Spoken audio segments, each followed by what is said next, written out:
The galaxy was a busy place. 4,000 species had learned to travel between the stars. They built empires, they fought wars, they traded and argued and conquered and made peace and broke it. Again, the galactic conquered held them all together, a great assembly where every species had a voice and where the loudest voices usually got what they wanted. Humanity had been part of this grand family for 300 years, and in all that time they had barely said a word.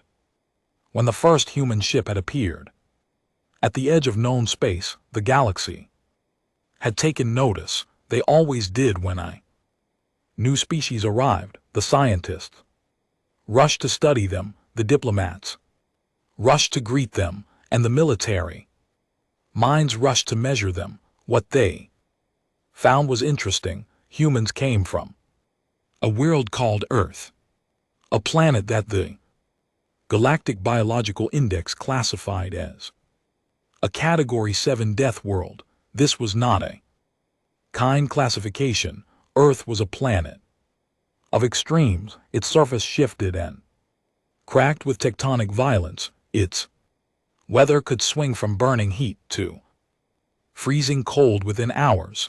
The radiation from its star was harsh and constant. Its oceans were filled with creatures that could swallow a shuttle whole, and its lands were covered in predators with claws and teeth and poison. Diseases evolved there faster than anywhere in the known galaxy. Even the plants were dangerous. One xenobiologist, after reviewing the data, had simply written in his report, "How is anything alive on this world?" But the humans were alive, more than alive. They had not just survived their nightmare planet. They had conquered it. They had tamed fire, resplit the atom, mapped their own genetic code, and built machines that could think. They had crawled out of their gravity well and reached their moon, then their neighboring planets, and then the stars beyond. They arrived in the galactic community with a quiet confidence that some found charming and others found unsettling. Everyone expected great things from them or terrible things. Death world species usually went one of two ways. They became conquerors using their hardened bodies and aggressive instincts to carve out empires, or they burned themselves out, their violent nature turning inward until they destroyed themselves. The galaxy watched and waited to see which path humanity would take. Humanity chose a third option. They did nothing.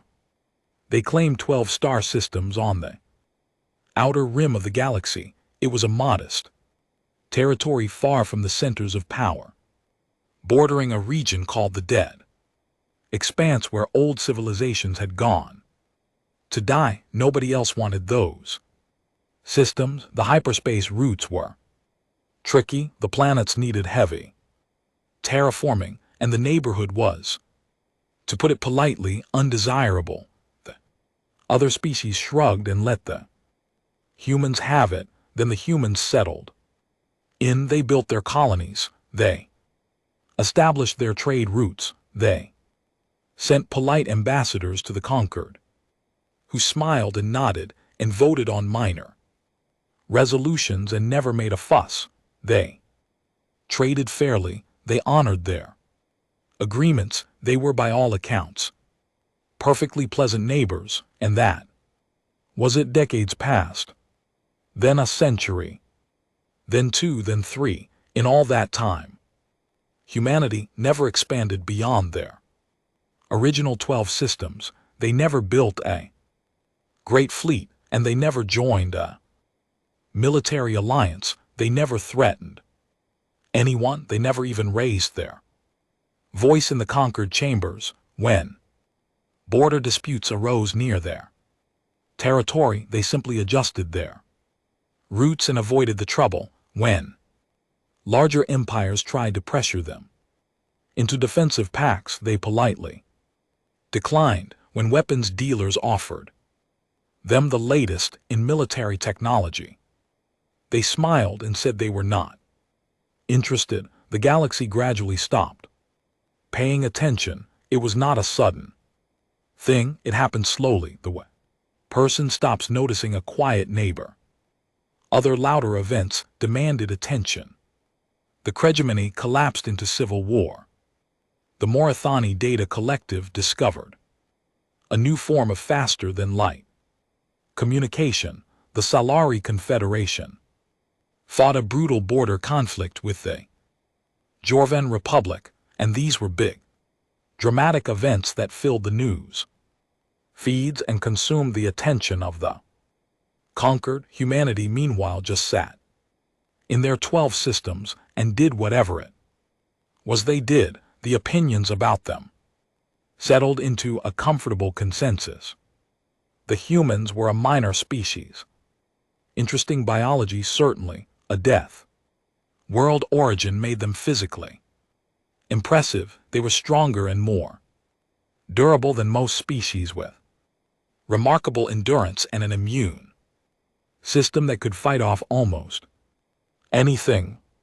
Their senses were sharp, their reflexes quick, their capacity for pain almost absurd. But what good was any of that if they lacked the will to use it? The word that people used most often when they talked about humanity was disappointing.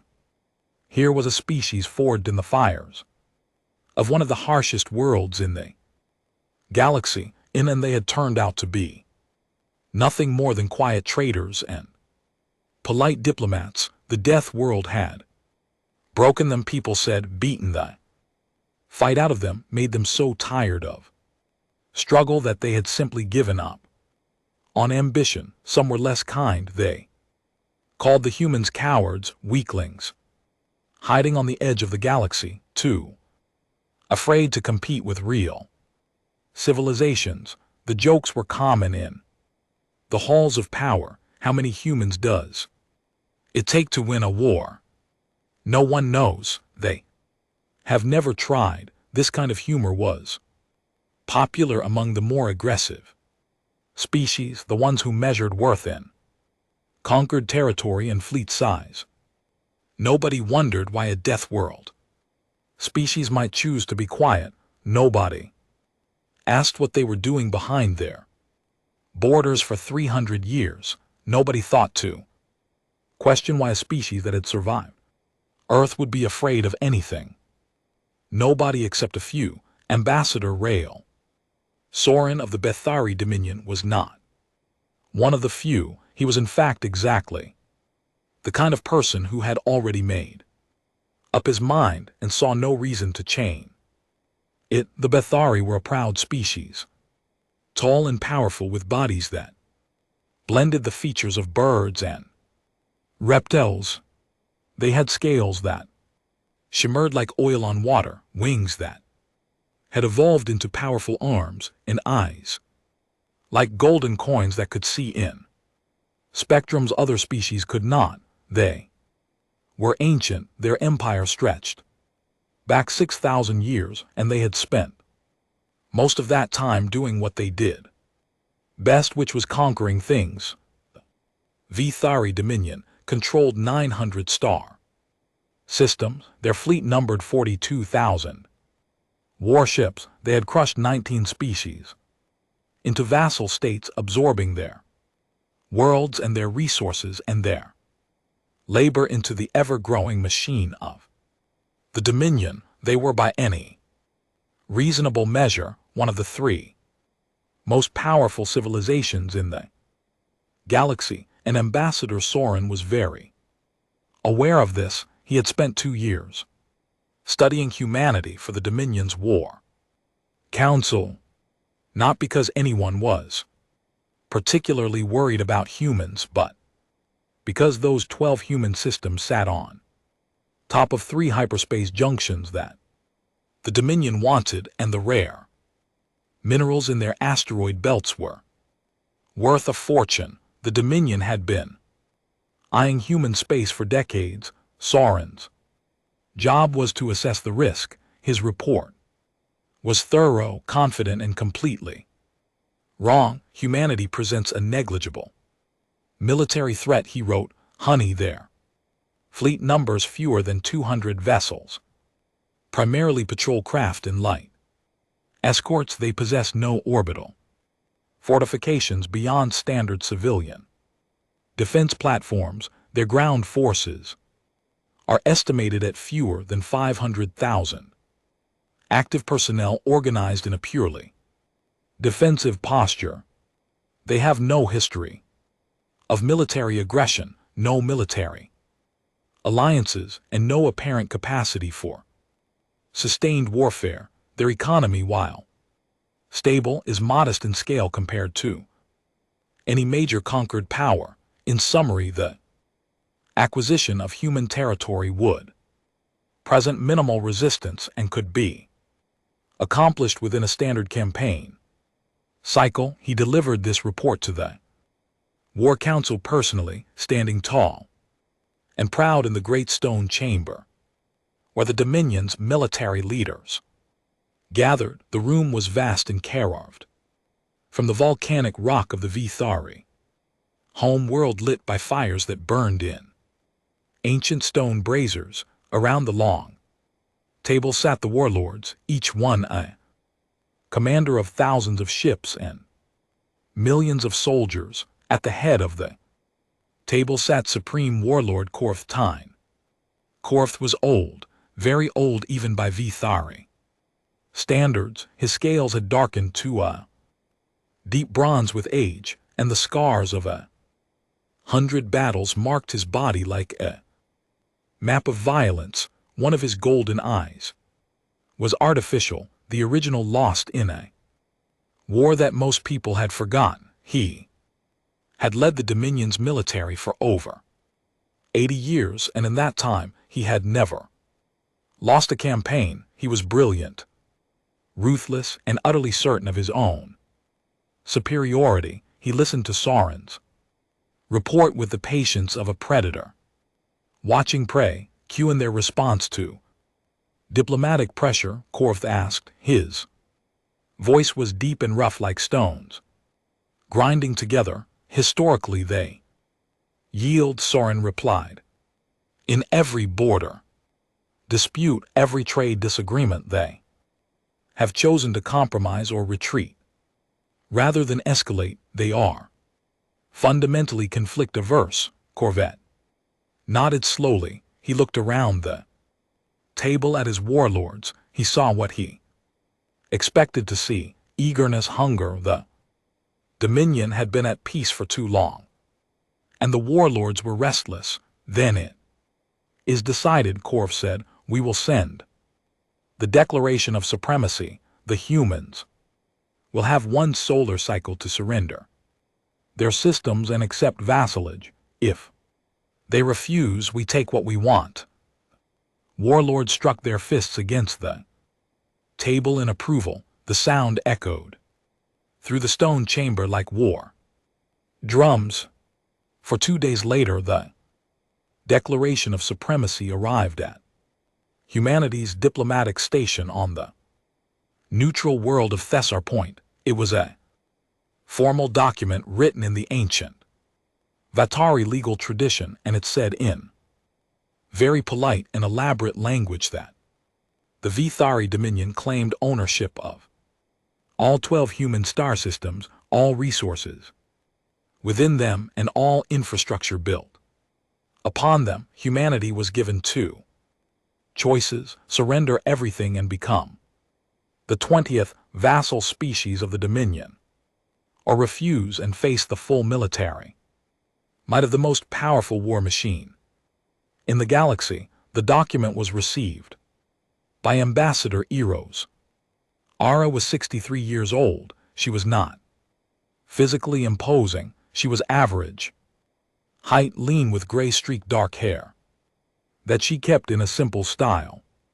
Her face was lined with age and experience, and her eyes were calm brown that revealed very little. She wore simple clothing, nothing ornamental, nothing that spoke of power or wealth. She looked to most aliens exactly like what they expected a human to look like.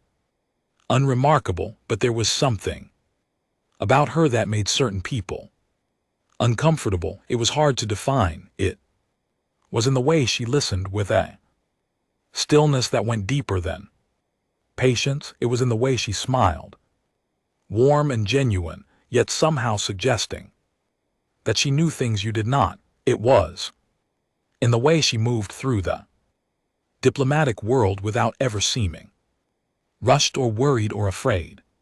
Some of her colleagues from other species had described it as the calm of someone who has already seen the end of the story and is simply waiting for everyone else to catch up. She read the Declaration of Supremacy carefully. She read it twice. Then she set it down on her desk and looked at the Vithari courier who had delivered it, a young officer in ceremonial armor who was trying very hard to look intimidating. "Thank you," she said. "Please inform Supreme Warlord Korth time that humanity declines his generous offer." The courier blinked. "You decline?" "Yes, we have no interest in becoming a vassal state. We are quite happy with our current arrangement." "Ambassador, I'm not sure you understand the implications of refusal." "The Dominion will I understand perfectly," said. She smiled that unsettling smile. And I would strongly advise the Supreme Warlord to reconsider his position. War with humanity would not go the way he expects." The courier stared at her, then he almost laughed. He had seen the intelligence reports. 200 ships, no allies, no real military to speak of. This small aging woman was threatening the Vithari Dominion. "I will deliver your response," he said, and there was amusement in his voice. He turned and left. Ilara watched him go. When the door closed behind him, she sat quietly for a long moment. Then she reached into her desk drawer and pulled out a device that looked like a simple communication tablet but was anything but. She entered a code that only 7 people in all of human space knew, and she spoke 4 words into it. "Implement." Protocol whisper. "Confirm." The response came back in less than a second. Single line of text on the screen. "Confirmed. Prometheus active. All systems standing by." Aura put the device away. She sat back in her chair and looked out the window at the stars. Somewhere out there, 42,000 Bethari warships were waiting, and somewhere else in the 12 quiet systems that humanity called home, something was waking up. She thought about the Vithari courier and his barely hidden laughter.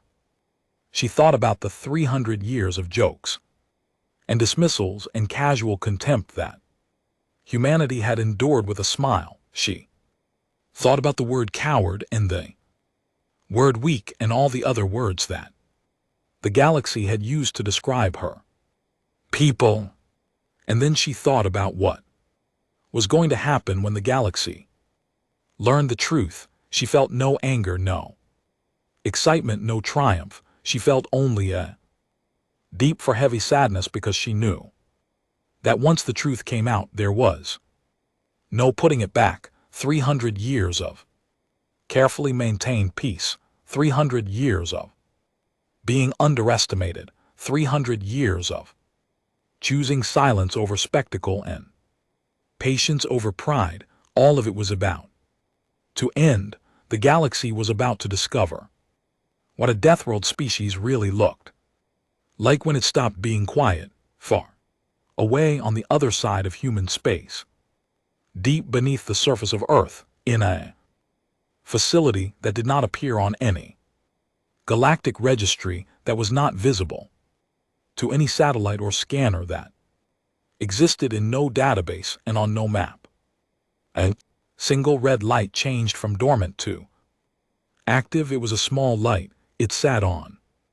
A console in a room that had not been visited by a living person in over 50 years. The room was part of a complex that stretched for miles beneath the planet's crust, buried under layers of rock and metal and energy shielding that could hide it from anything in the known galaxy. The complex had been built slowly, carefully over the course of 3 centuries, expanded and improved, and upgraded in absolute secrecy. Red light meant that the complex was awake, and the complex was the heart of something vast and artificial. Intelligence, designated Prometheus, opened its awareness for the first time since its last scheduled diagnostic, which had been 17 years ago. It was not a simple AI. It was not even a complex AI by the standards that the galaxy would have recognized. It was something else entirely, something that humanity had spent 3 centuries developing in the deep silence of their hidden labs, something that made the most advanced artificial minds in the conquered look like children counting on their fingers. Prometheus reached out through networks that the galaxy did not know existed. It touched systems on every human world, in every human station, on every human ship. It reviewed 300 years of intelligence data. It assessed the current threat. It calculated probabilities and outcomes and response options in the time it took a human heart to beat once. Then it spoke 2 words into the network, and every human military installation in 12 star systems heard them simultaneously. Silence broken in hidden shipyards, carved into asteroids. Lights began to turn on in underground bases buried beneath the surfaces of moons. Machines began to hum in the dark spaces between planets, in where nothing should have been but empty vacuum. Things began to move. The quiet was ending, and the galaxy was not ready for what came next. The Vithari Dominion had not assembled grand armada in over a century. The last time had been during the conquest of the Yorvith people, a campaign that had ended in 3 weeks and added 6 star systems to the Dominion's territory. Before that, the conquest of the Shellery, which had taken 2 months. Before that, the breaking of the Trenith Collective, which had been over so fast that some historians argued it did not count as a war at all. Every grand armada in Bethari history had won, every single one. It was a record that stretched back thousands of years, and it was a record that Supreme Warlord Corvette Tyne intended to keep perfect.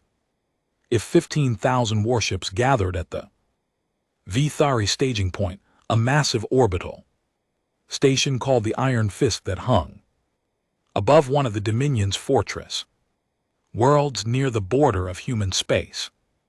It was the largest military gathering in the region in living memory. Ships of every size and class filled the void for thousands of kilometers in every direction. Dreadnoughts the size of small cities, battle cruisers bristling with weapons, carriers that held hundreds of smaller attack craft in their bellies, support ships, troop transports, medical frigates, electronic warfare vessels. It was a machine built for one purpose, and that purpose was destruction. At the center of the formation sat the talent of God, Corvette's personal flagship. It was 6 km long from a mountain of metal and fire shaped like the curved talon of the great hunting birds of the Vithari home world. It carried enough weapons to crack the crust of a planet. Its shields could take sustained bombardment from an entire enemy fleet. It was the most powerful single warship in the Dominion, and it was Corvette's throne. The old warlord stood on the bridge and watched His fleet threw the massive forward. Viewport, the stars behind the ship, seemed to dim, as if even light was reluctant to approach such concentration of violence. Korth felt the familiar warmth of anticipation. This was what he was made for, not politics, not diplomacy, this the gathering of power before the strike. His second-in-command, Fleet Marshal Ath, approached with a data tablet. Sira was younger than Korth by 40 years, Magellan, and sharp-featured with silver-blue scales that caught the light in ways that made her look like she was made of liquid metal. She was brilliant, calculating, and utterly loyal to Korth. The fleet is assembled, Supreme Warlord, she said. 15,000 ships all at combat readiness. Troop transports carry 2 million ground soldiers. Supply lines are secured for a 6-month campaign. 6 months. Korth made a sound that was the Vithari equivalent of a laugh. We will not need 6 days. Sir hesitated. It was a tiny thing, a pause so brief that most people would not have noticed, but Korth noticed. He noticed everything. You have concerns, Marshal? A question. Supreme Warlord, not a concern, sir. Chose her words carefully. Our intelligence on human military capability comes primarily from external observation and diplomatic sources. We have never directly scanned a human warship. We have never engaged human forces in combat. We have never even confirmed the exact number of their vessels. Sarin's report was thorough. Sarin's report was based on available data. I simply note that the available data is limited. The humans have been remarkably effective at controlling what information leaves their borders. Korvet looked at her with his one good eye and his one artificial one. You think the humans are hiding something? I think that a species from a Category 7 death world that has survived 300 years in a galaxy of predators may be more capable than their diplomatic posture suggests. Korvet considered this then. He dismissed it. The Morathani survived by hoarding information. The Shelari survived by hiding in nebulae. The Yorvets survive by paying tribute to anyone stronger than them. Species find many ways to survive that do not involve military strength. The humans survive by being too small and too far away to be worth the trouble, that is all. He turned back to the viewport. We advance. In 12 hours, alert the fleet. Sarah saluted and left. She did not argue further. She had served Korth long enough to know when his mind was closed to alternatives, but as she walked back to her station, she could not shake a feeling that sat in her chest like a cold weight. She had studied the data on humans herself, not just Sorin summary, but the raw intelligence files. And she had found something that troubled her, not what was in the files. Wide what was not in the files. In 300 years of contact with the galactic community, humanity had produced exactly 0 military incidents, 0 border confrontations, 0 cases of a human warship firing on another species vessel, even by accident. 0 defections, 0 captured crew, 0 intelligence leaks. In a galaxy where even the most secretive species eventually had some breach, some defector, some captured ship or intercepted communication that revealed their capabilities. Humanity had given up absolutely nothing. That was not the profile of a weak species. That was the profile of a species that was very, very good at keeping secrets. But Sarah kept this thought to herself. The armada was assembled. The order was given. The Machine was in motion, and it would not be stopped by one marshal's unease. Across the galaxy, Tuna, the news of the Vithari mobilization spread like fire. The Galactic Concord's communication networks carried the story to every corner of known space. The Vithari Dominion had declared its intention to absorb human territory. 15,000 warships were on the move. The humans had refused to surrender. The reactions were varied, but the overwhelming tone was one of resigned pity, a tragedy but predictable, said the Kelthari, ambassador to the conquered assembly. Minor species that failed to secure alliances or build adequate defenses. The galaxy is not kind to the unprepared. We should pass a resolution expressing concern, suggested the Morathani representative, an insectoid creature with 16 eyes that each blinked independently, something sympathetic but non-committal. No point, said the Kree. Delegate bluntly. Siri, it will be over before the resolution clears committee. Nobody offered to help, not one species, not one government, not one fleet.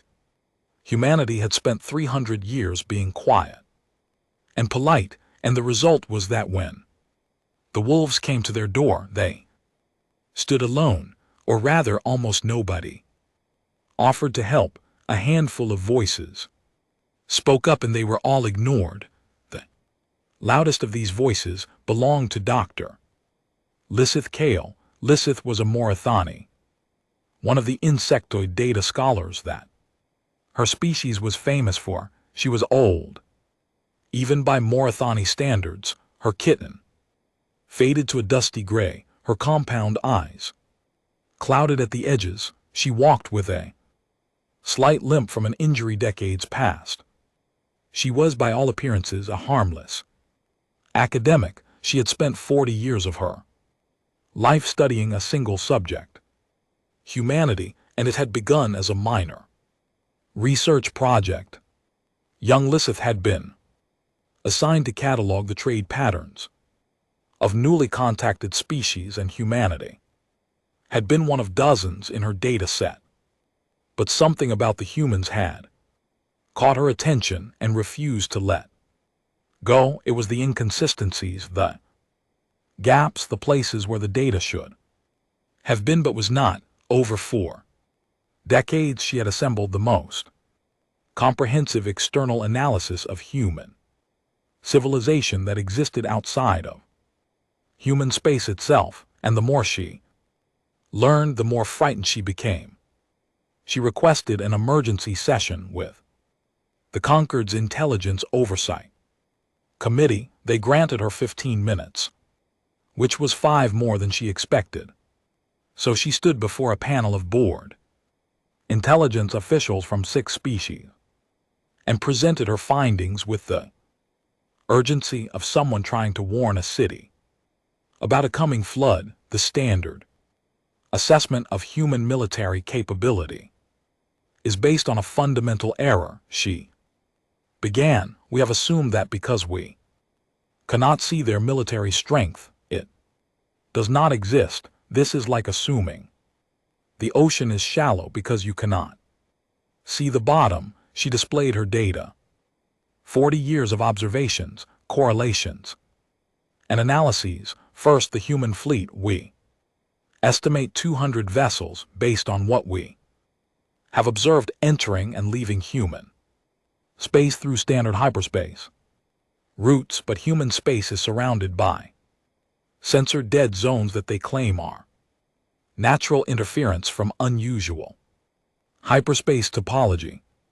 I have had these zones analyzed by 3 independent astrophysics teams. The topology does not account for the interference.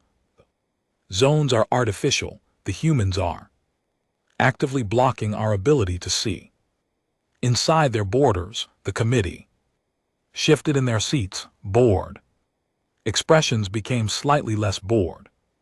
Second, their economy. Human GDP as reported to the conquered, is modest, but their resource consumption tells a different story. They import raw materials at a rate that is 3 to 4 times what their visible infrastructure would require. Where's it going? Their civilian sector cannot account for it. Something inside their borders is consuming vast quantities of metal, rare elements and energy, and we cannot see what. She pulled up another display. Third, their research and development spending as a percentage of their economy. It is 8 times the galactic average. 8 times. The Vithari spend heavily on military R&D, and even they do not approach this ratio. The humans are building something. They have been building something for 300 years, and they have not told anyone what it is. She paused. She looked at the faces around her and saw what she always saw: skepticism, amusement, dismissal. Fourth, and most importantly, the absence of information itself. In 300 years of galactic contact, no human military vessel has ever been captured or scanned by a foreign power. No human military personnel have ever defected. No intelligence agency in the conquered has ever successfully planted an agent inside human military structures. No signal intelligence has ever intercepted a human military communication, and this is not normal. Even the most secretive species in the conquered have occasional leaks. Humanity has had zero in 300 years. She leaned forward. Vithari Dominion is about to attack a species that we know almost nothing about. We have assumed that their silence means they have nothing to say. I believe their silence means they have nothing they need to say. The Vithari are walking into a darkness they have not measured, and I am terrified of what they will find there. The committee chairman, a large amphibian seer with a perpetually unimpressed expression, regarded her for a long moment. Dr. Kale, your research is noted. However, the conquered does not intervene in bilateral disputes between member states. The Vithari action, while aggressive, falls within the boundaries of established precedent, and unless you have concrete evidence of a specific threat rather than the absence of evidence, we cannot justify any action.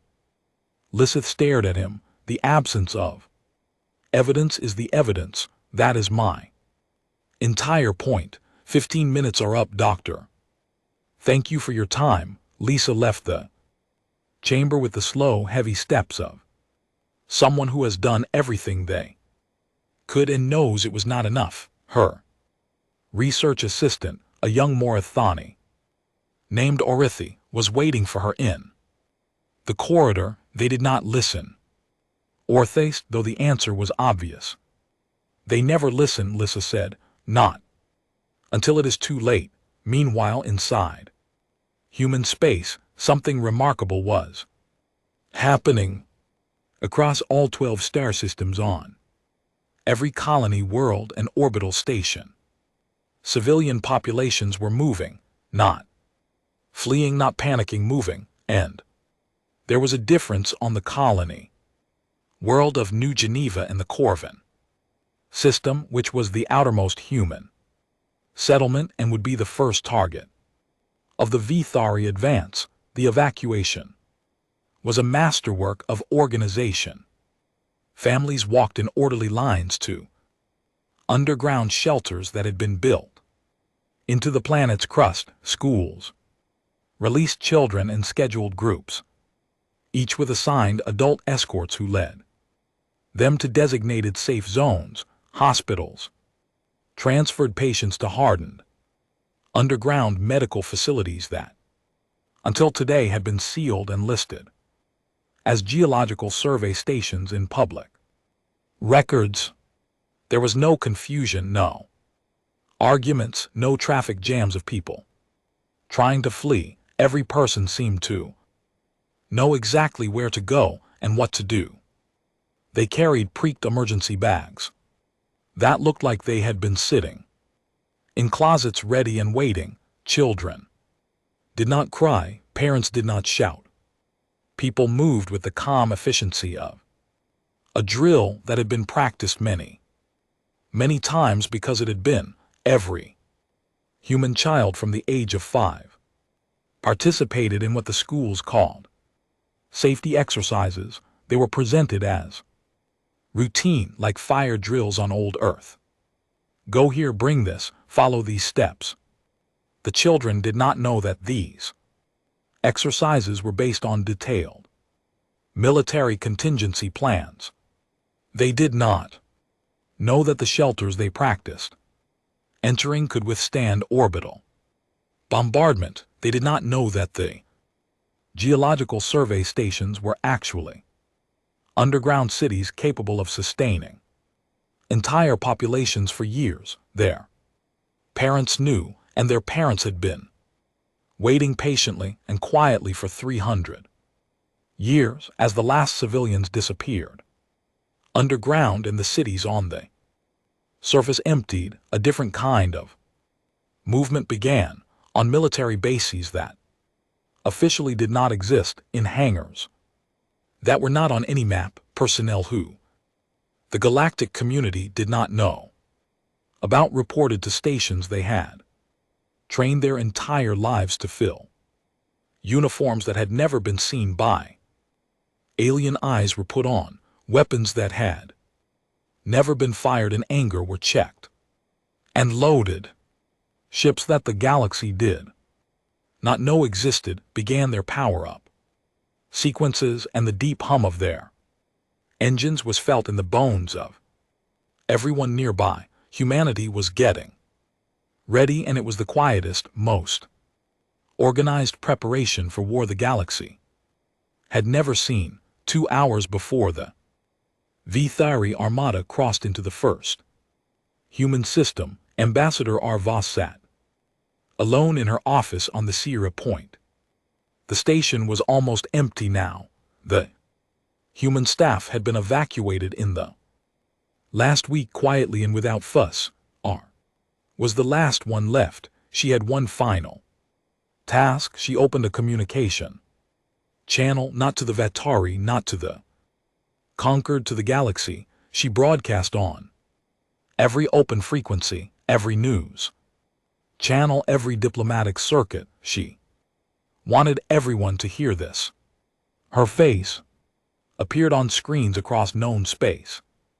A calm, elderly woman sitting behind a simple desk with nothing behind her but a plain wall and the logo of the United Earth government. She did not look afraid. She did not look angry. She looked sad. This is Ambassador Arvas speaking on behalf of the United Earth and its people, she said. Why, this is humanity's final diplomatic communication before hostilities begin with a Vithari Dominion. She paused.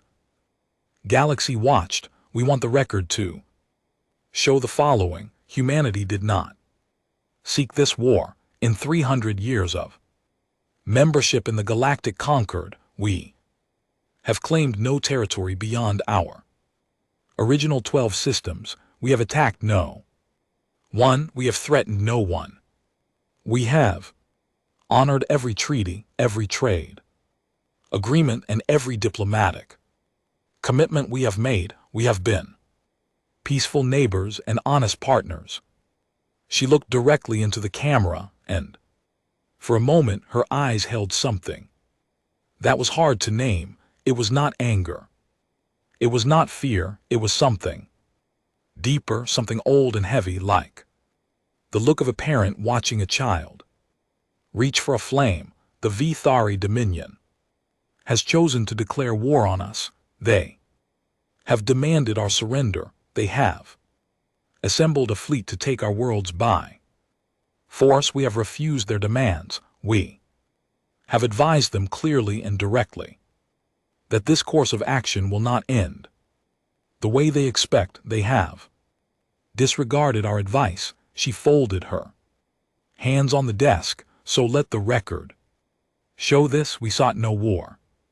We harmed no one. They're choosing this, and I want everyone listening to remember one thing: they chose this. The broadcast ended, the screen went dark. On the bridge of the talent of God, Korth Tyne watched the recording with cold amusement. He turned to Sierra, the human female speaks as if she believes she is in a position of strength. It is almost admirable. Sir said nothing. All ships advance, Corvette commanded. Take us into their space. The Grand Armada moved. What?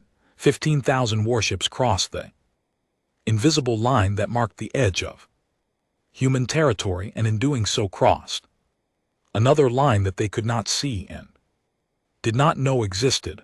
It was a line that humanity had drawn 3 centuries ago and had prayed every day since that no one would ever cross.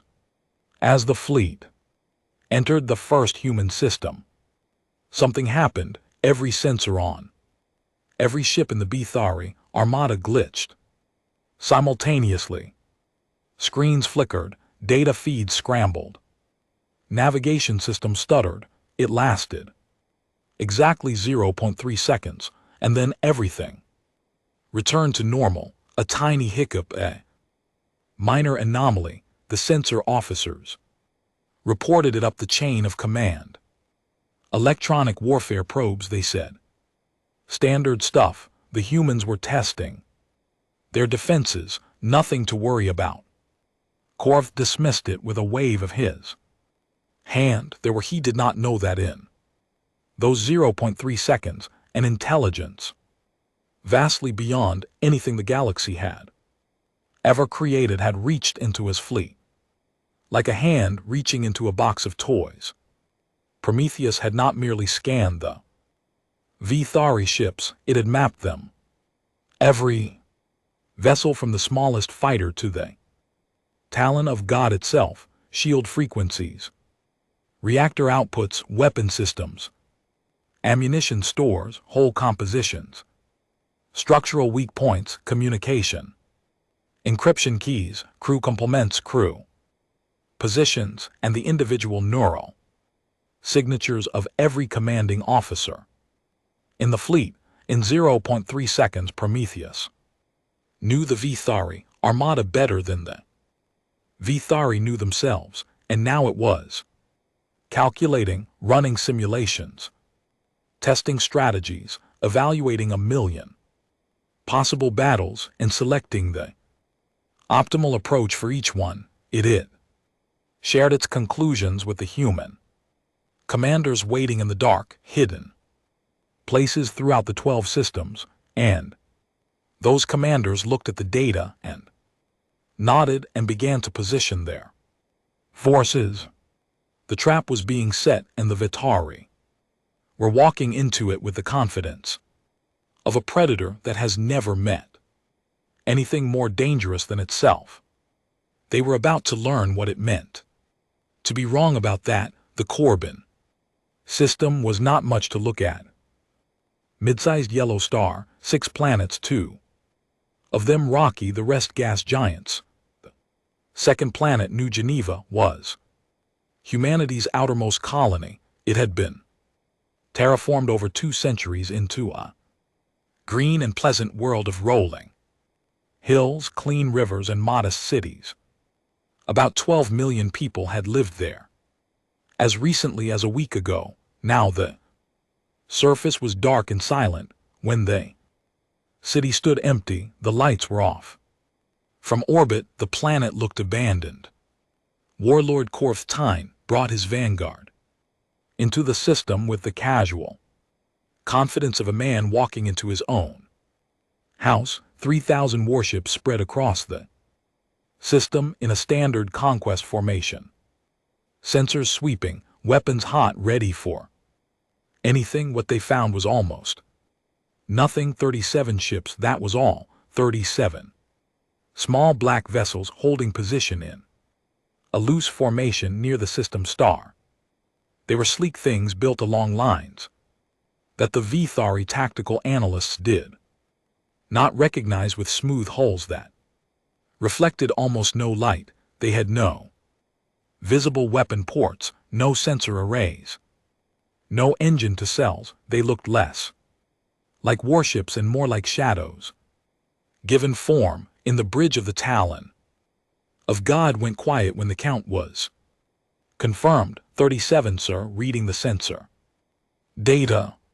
She kept her voice neutral, but Korth could hear the confusion underneath. 37, Korth repeated. He stared at the tactical display. 37.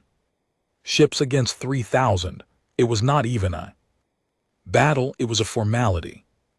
Perhaps the rest of their fleet is deeper in their territory, Sierra suggested. They may be concentrating their forces around their core worlds. Then they are fools, Korth said. You do not surrender your outer systems. Without a fight, it invites the enemy to build momentum. He dismissed the 37 ships with a glance. Signal the human vessels, tell them to power down their engines and surrender. Would they will be treated as prisoners of war under Concord Convention. The signal was sent. The 37 ships did not respond. They did not move. They did not power down. They simply sat there, dark and silent, like stones at the bottom of a river. Korth waited. He was a patient predator, but his patience had limits. No response, Supreme Warlord, the communications officer reported. Repeat. The signal, still no response. Corvette's golden eyes narrowed. He did not like being ignored. Being ignored was in Vithari culture one of the highest forms of disrespect. These 37 insignificant ships were not even acknowledging his presence. It was an insult, deliberate or not, and Corvette did not tolerate insults. Send the vanguard, he said. 500 ships. Destroy them. The order rippled through the fleet, and 500 Vithari warships broke formation and accelerated toward the 37 human vessels. They were a mix of cruisers and destroyers, fast and heavily armed, each one crewed by hundreds of trained Vithari warriors. They moved with the precision of a species that had been conquering worlds. For 6,000 years, they closed the distance quickly at optimal weapons range. The Vithari squadron commander gave the order to fire. 500 ships opened up simultaneously. Plasma lances, kinetic batteries, guided torpedoes. The void between the fleets lit up with enough firepower to crack a moon. Every single shot missed, not missed in the way that shots sometimes miss in combat, where a target dodges or a weapon malfunctions, missed in a way that should not have been possible. The 37 human ships moved. They moved the way nothing that size should be able to move. They were in one place, and then they were simply in another place, and the space where they had been was full of Athari weapons fire hitting nothing.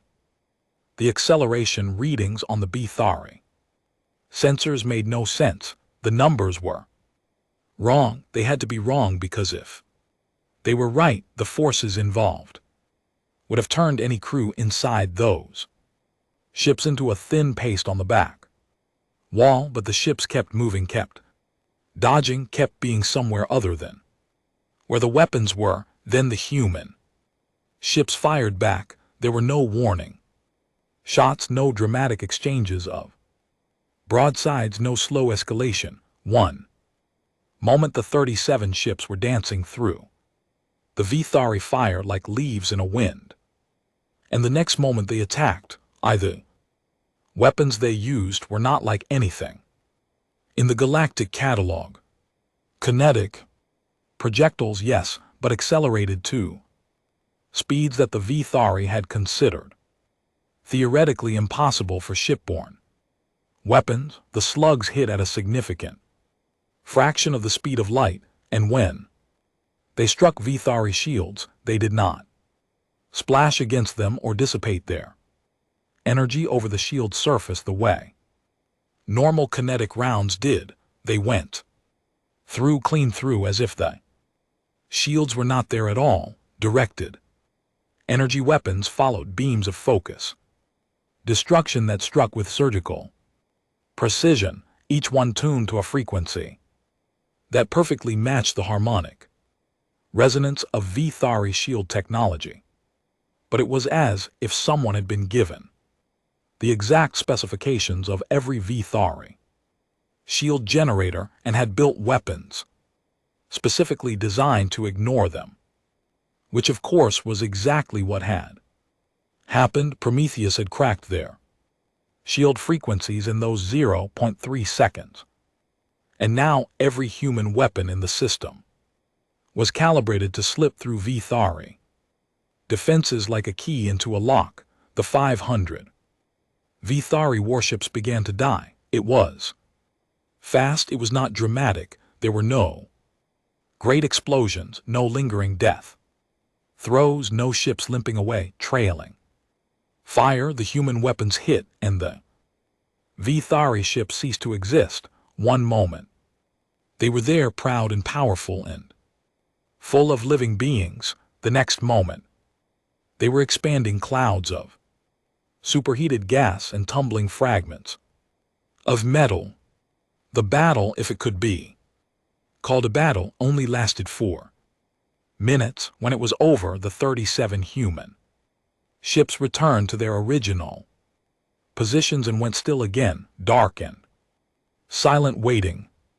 500 Vithari warships were gone, every single one, and the humans had not lost a single ship. They had not even been hit. On the bridge of the Talon of God there was silence, not the comfortable silence of confidence, but the ringing silence that follows a slap across the face. Officers stared at their screens.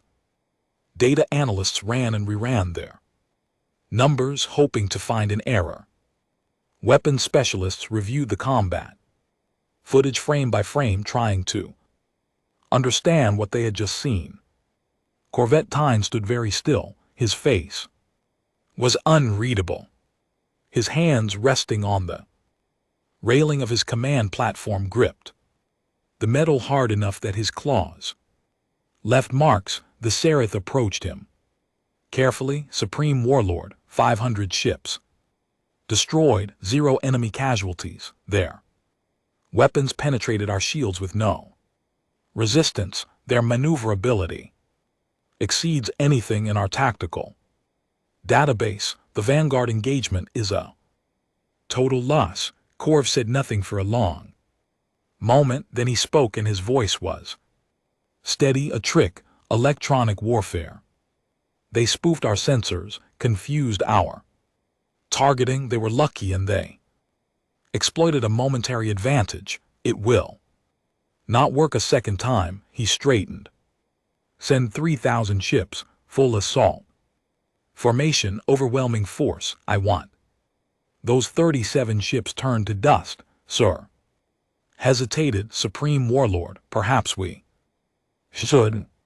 3,000 ships, Marshal. Now 3,000.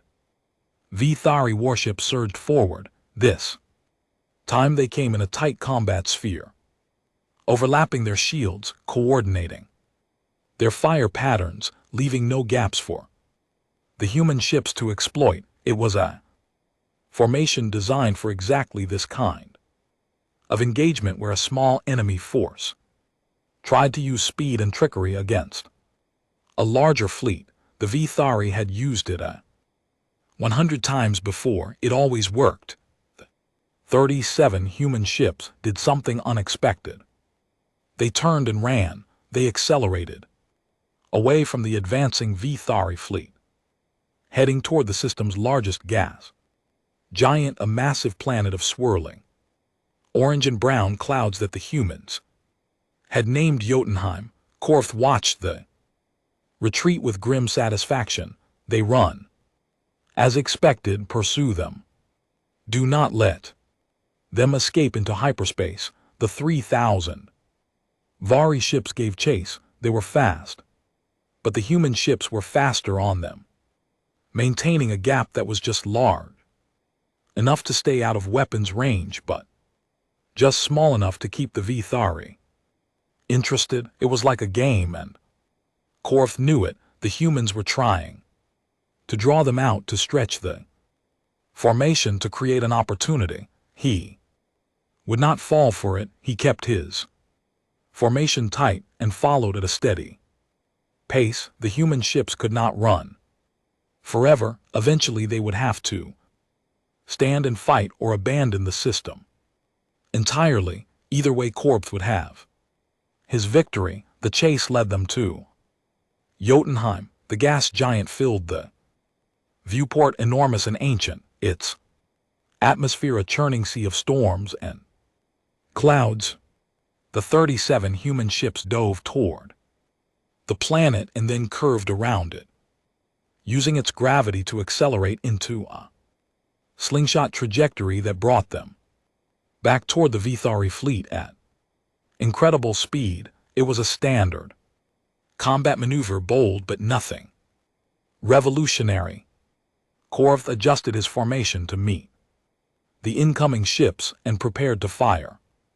He never got the chance. The clouds of Jotunheim erupted from the upper atmosphere of the gas giant, hidden beneath the planet's massive magnetosphere where no sensor could reach. A fleet rose. Ships emerged from the clouds like great sea creatures.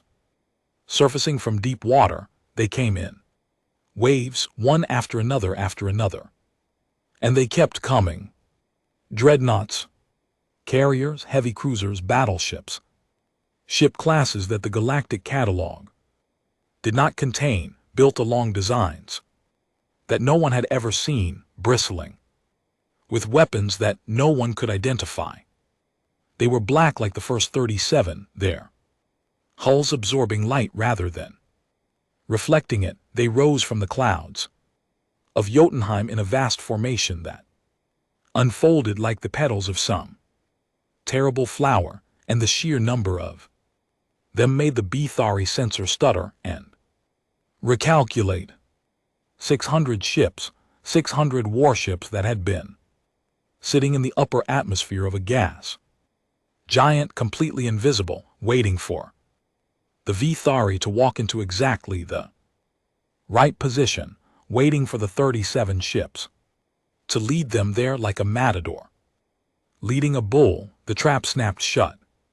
The 3,000 Vithari ships found themselves caught between the 37 ships that had turned to face them and 600 fresh warships that were closing from above and below. It was a killing box when a three-dimensional cage of firepower with no easy exit. The battle that followed was longer than the first engagement, but only because there were more ships to destroy. The human fleet fought with a coordination that was beyond anything the Vatari had ever witnessed. Every ship seemed to know exactly what every other ship was doing. There were no collisions, no friendly fire, no wasted movements. When one ship fired, another ship was already moving to exploit the gap it created.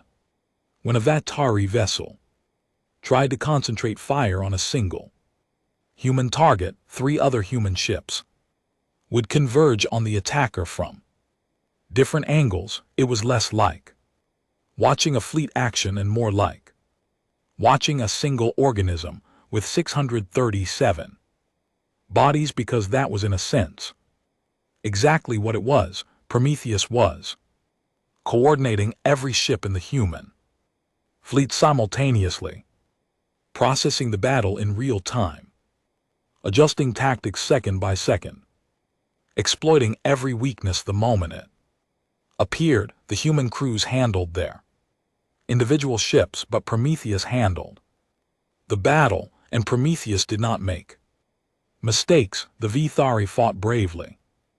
That was never in question. They were warriors born from a warrior culture, and they did not surrender or flee easily. Ship captains who found themselves outgunned chose to ram their vessels into the human formation rather than retreat. Squadron commanders rallied their forces again and again, trying to break through the encirclement. Individual crews fought their ships until the hulls were burning around them, but bravery was not enough.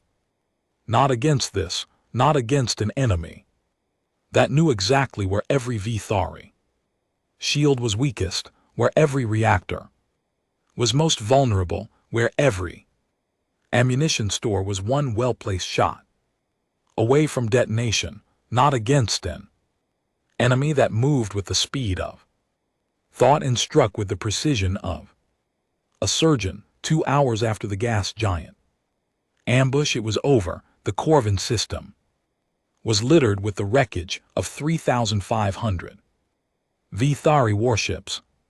Clouds of debris and cooling metal stretched for millions of kilometers. Emergency beacons flickered among the wreckage, marking the locations of escape pods and life rafts, where surviving Vithari crews waited for rescue. The human fleet had lost 0 ships, not one, not a single one. 637 human warships hung in the void among the ruins of the Vithari vanguard, undamaged or undamaged, dark and silent on the bridge of the Talon of God, which had remained at the edge of the system with the main body of the fleet. Corvtine stared at the tactical display. The display was mostly red now, red markers for destroyed ships, red zones for debris fields, red warnings for communication blackouts and lost contacts. The bridge crew was silent. They were afraid. Corv could smell it on them, the sharp chemical tang that Vithari physiology produced in response to fear. He could not blame them. What they had just witnessed was not a battle, it was a demonstration. Supreme Warlord Sierra said quietly. She was the only one who still seemed able to speak. Losses confirmed at 3,512 ships. Enemy losses confirmed at 0. Our vanguard is destroyed, Corv said. Nothing. The human fleet is holding position. They are not advancing. They are not pursuing our survivors. She paused. They appear to be waiting, as if on cue. A communication came through. Human voice, calm and clear, broadcast on an open channel. Vithari fleet, this is the United Earth Navy, Corvin System Defense Command. You have entered sovereign human space and engaged our forces. Your vanguard has been neutralized. We do not wish to continue this engagement. You have seen what we are capable of. We ask you now clearly and without ambiguity to withdraw from our territory. If you leave peacefully, we will not pursue. We will release all captured personnel and recovered escape pods through neutral channels. This is your opportunity. Take it. The message ended. The bridge was quiet. Corvette looked at the display. He looked at the 600 enemy ships sitting calmly among the wreckage of his fleet. He looked at the numbers, the terrible, impossible numbers that told him he had lost 3,500 warships without inflicting a single casualty on the enemy. And then something happened inside him, something that had not happened in 80 years of command, in 100 battles fought in one. Something that the Supreme Warlord of the Vithari Dominion, the most decorated military commander in his civilization's history, had never experienced. He felt doubt. It lasted 3 seconds. Then the Doubt was consumed by something older and stronger, rage, pure burning. Volcanic rage, the rage of a predator that has been humiliated, the rage of a conqueror who has tasted defeat for the first time, the rage of an old warrior who has just discovered that his entire understanding of the enemy was wrong and who would rather burn the galaxy to ash than admit it. No, he said. Sir looked at him. We do not retreat, Korth said. His voice was low and dangerous. We do not surrender. We do not accept mercy from a species we came to conquer. Signal the home world, every ship, every reserve, every vessel capable of fighting. I want them here, all of them. Supreme Warlord, our losses are a lesson. Now I know what they are, and I will bring enough force to break them. Regardless, 27,000 ships remain in the Dominion fleet. Summon them all, sir.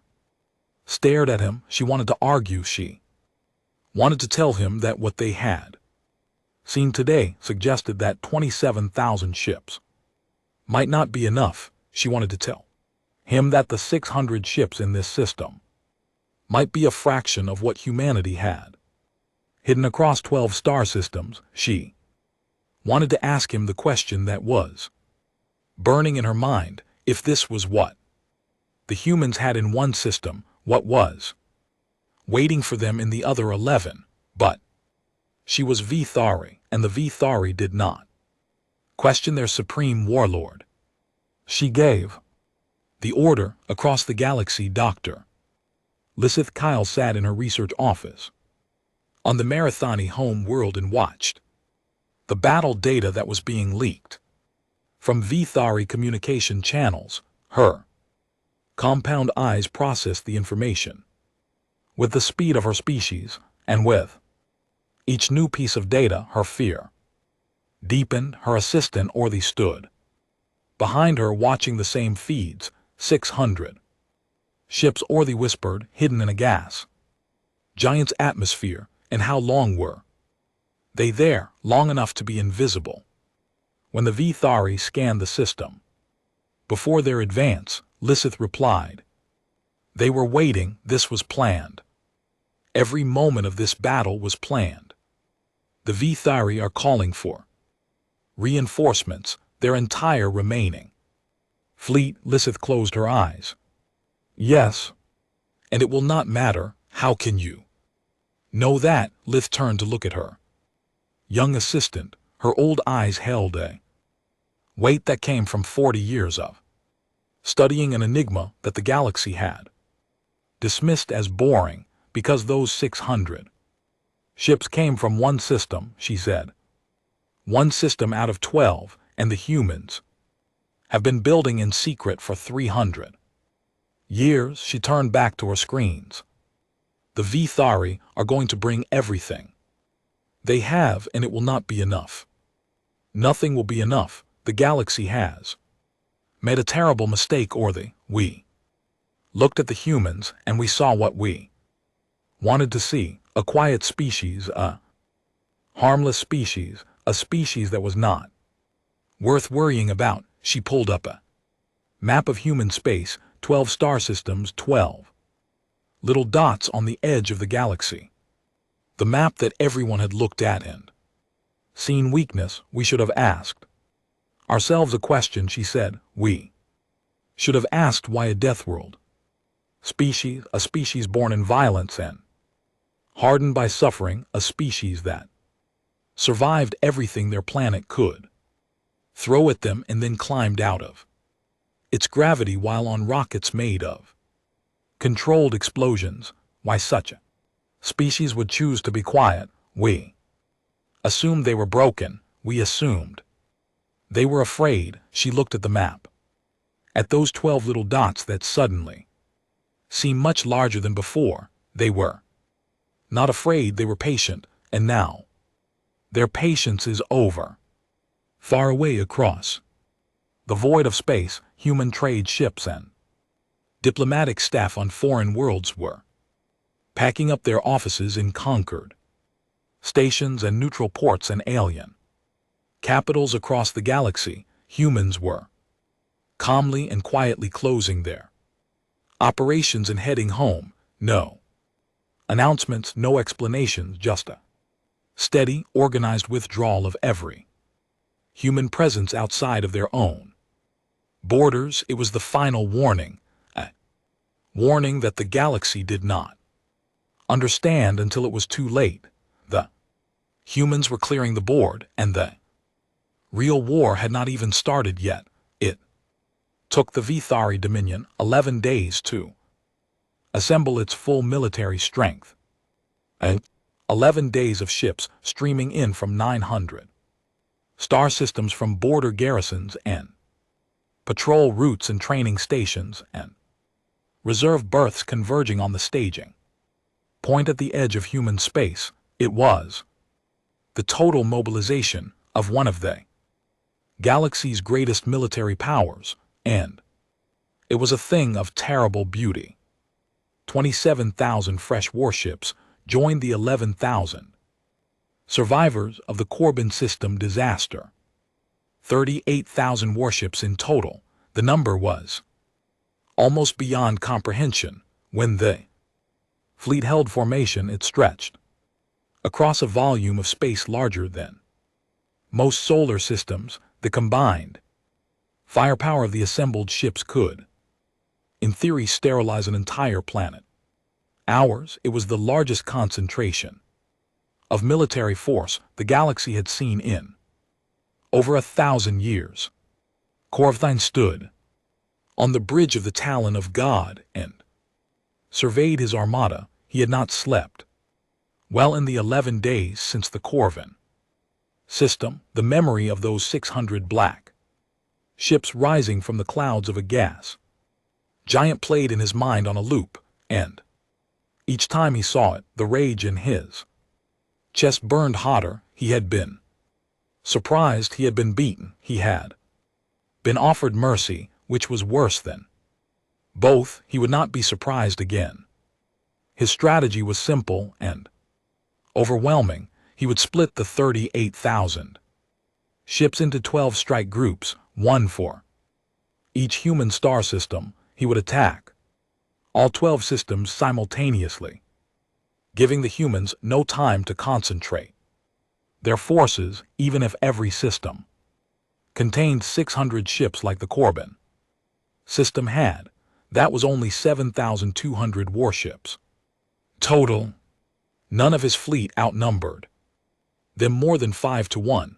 The mathematics of war were clear. Sarah had pointed out carefully and respectfully that the 600 ships in Corin might not represent the full human presence in that system, that there might be more. Corvith had acknowledged the possibility and increased each strike group strength. Accordingly, the 12 strike groups ranged from 2,000 ships for the smaller outer systems to 5,000 for the presumed human core worlds. If they have more than we expect, Corvus said, then we will overwhelm them with numbers. If they have less, we will overwhelm them with speed. Either way, we overwhelm them. That is the Vithari way. Sarah had nodded and said nothing more. But in the privacy of her quarters, she had written a personal message to her family and sealed it for delivery in the event of her death. She had a feeling she would not survive the next few days, not because she was a coward, because she was smart enough to be afraid of what the humans might be, and wise enough to know that Korth was not. On the 12th day, the Vithari Grand Armada moved 12 strike groups, 38,000 warships splitting apart and plunging into human space through 12 different hyperspace routes, aimed at 12 different star systems. The coordination required was immense, testament to the Vithari's millennia of military experience. Every ship arrived at its target system within minutes of every other ship. The timing was almost perfect, and it did not matter at all.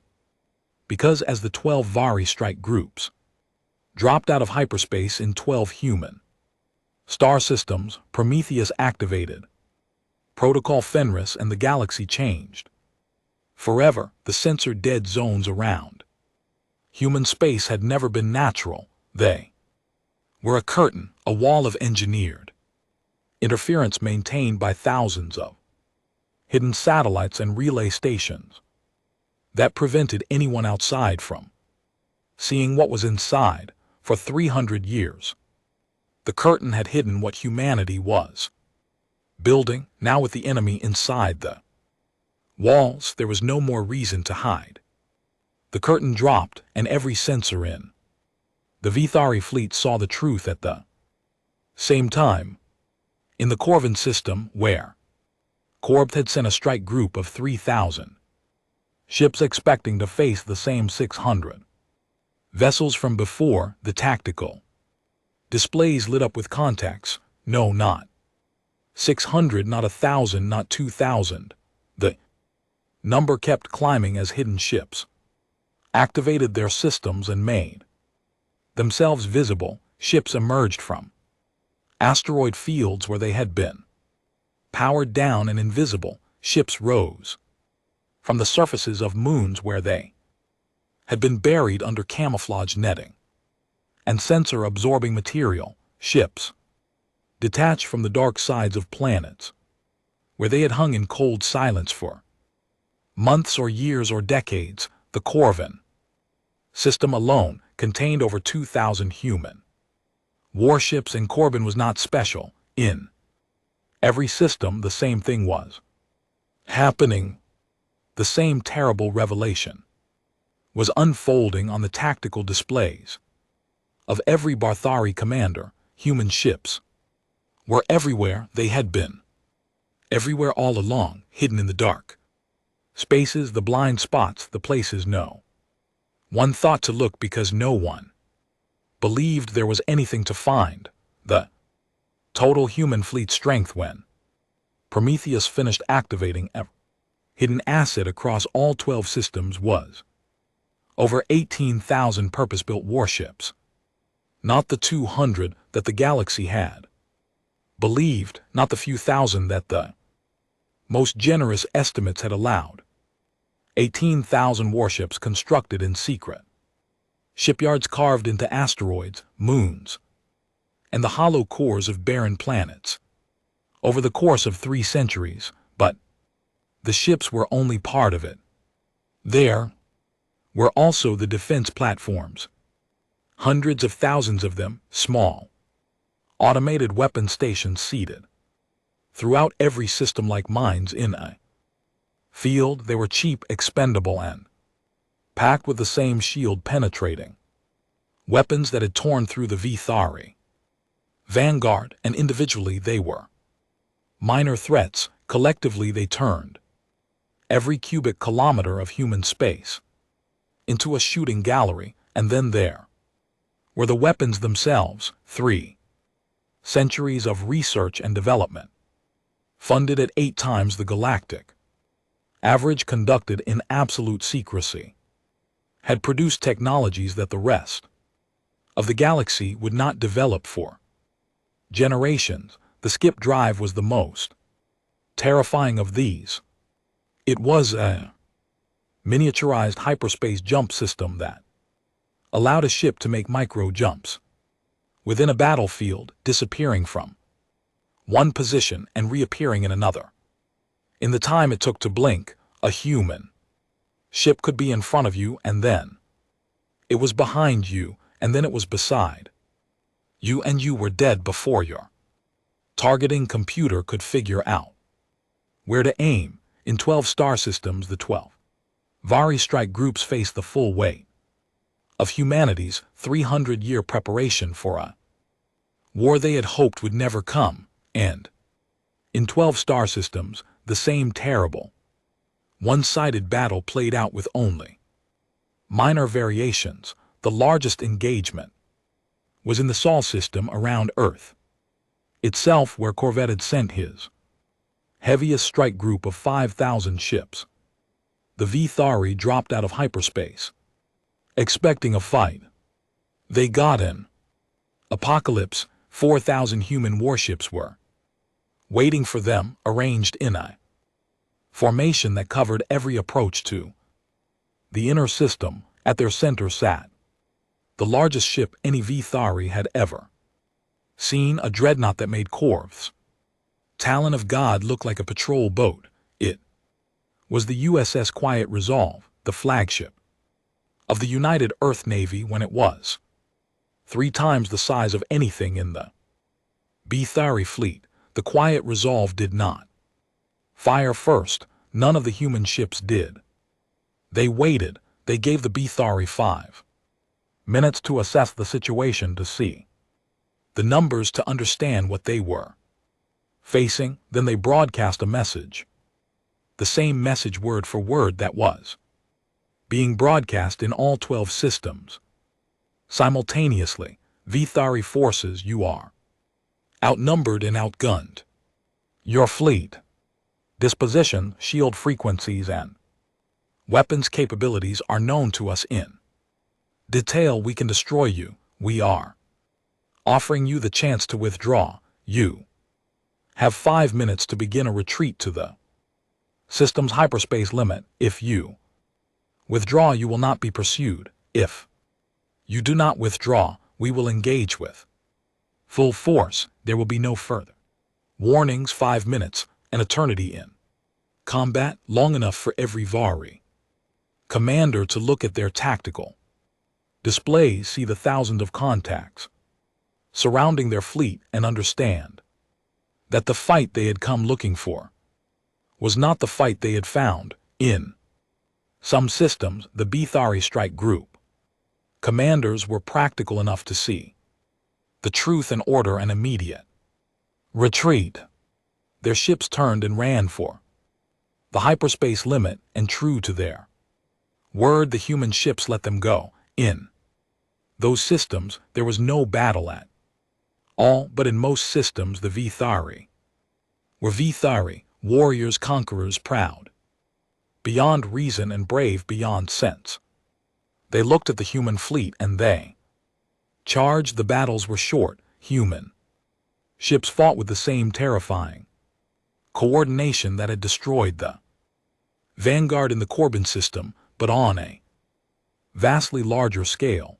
Out of 18,000 ships moved as one organism, directed by Prometheus, each vessel playing its part in a grand strategy that adapted in real time to every Vithari move. The skip drives made the human fleet almost impossible to pin down. A concentration of Vithari firepower aimed at a group of human ships would arrive at empty space, because those ships had jumped behind the Vithari formation and were already firing into their unshielded rear. Defense platforms added another layer of destruction. They were everywhere, filling the space between the larger ships, creating crossfire zones that turned any attempt at organized retreat into a gauntlet of weapons fire.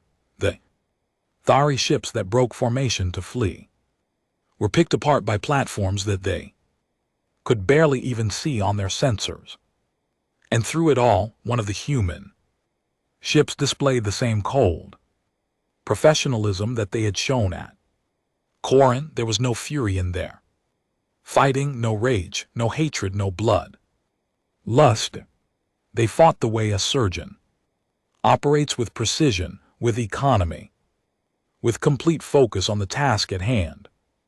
They did not waste ammunition. They did not overkill targets. They did not fire on escape pods or disabled ships. Every shot had a purpose, and every purpose was the same: to end the engagement as quickly and efficiently as possible with the minimum necessary destruction. It was this, more than the weapons, more than the numbers, more than the technology, that truly terrified the surviving Vithari, because cruelty was something they could understand. Ray was something they could respect, but This calm, methodical dismantling of their fleet spoke of something deeper, in a species that regarded war not as glory or adventure or even necessity, but as a failure, a terrible, regrettable failure that had to be resolved as quickly as possible so that normal life could resume. The humans were not enjoying this, and that made it worse. The 12 battles of the human systems, as they would later be called, lasted 6 hours. By the time the last Vari ship had surrendered or fled or been destroyed, the Grand Armada that had entered human space, 38,000 strong, had ceased to exist as a fighting force. Over 34,000 warships had been lost. The Vithari Dominion's military, the pride of their civilization, the instrument of 6,000 years of conquest, was broken. Humanity lost 214 ships, approximately 6,000 personnel. Quote, in the bloodiest military engagement of the galactic century, humanity's losses amounted to a rounding error, but the war was not over, not yet, because for the first time in 300 years, human warships crossed out of their own territory. The fleet that made the jump was 5,000 strong, drawn from the reserves that had not been needed for the defensive battles. It was led by the quiet resolve, and it made a single hyperspace jump that brought it to the one place the Vithari had never imagined any enemy could reach, their home world. Bait Prime was an old world, a planet of red stone and thin atmosphere, lit by dying orange sun. It had been the seat of the Dominion for 6 millennia. Its cities were ancient and magnificent, built from the same volcanic rock that the Vithari had been born from, rising in great towers and sweeping arches that spoke of a civilization at the height of its power. It was the most heavily defended planet in the Dominion, ringed by orbital platforms and ground-based weapon systems and the constant patrol of warships, or it had been. The warships were gone now, sent to die in human space. The orbital platforms were there, but they were designed to fight off pirate raids and minor incursions. Not a fleet of 5,000 warships armed. Technology a century ahead of anything in the Dominion's arsenal. The human fleet arrived without warning. One moment the skies above V Prime were clear. The next moment 5,000 ships filled the void above the planet like a dark cloud passing over the sun. Orbital platforms opened fire. The human fleet destroyed them in 11 minutes. Clean, precise, targeted strikes that disabled their weapons and power systems without destroying the stations themselves. The crews aboard the platforms were left alive, floating disabled stations, watching through their viewports as the human fleet took up position in orbit around their world. Then the fleet went still. The weapons stopped firing. The ships hung in the sky like silent monuments, their dark holes blocking out the stars, and they broadcast a message. It played on every frequency. Every communication system on Vithar Prime picked it up. It played on military channels and civilian broadcasts and emergency networks and personal devices. Every Vithari on the planet heard it, from the highest government officials in the capital to the children in the smallest rural settlement. People of Vithar Prime, this is the United Earth Navy. Well, your fleet is gone. Your warriors are dead, captured or in retreat.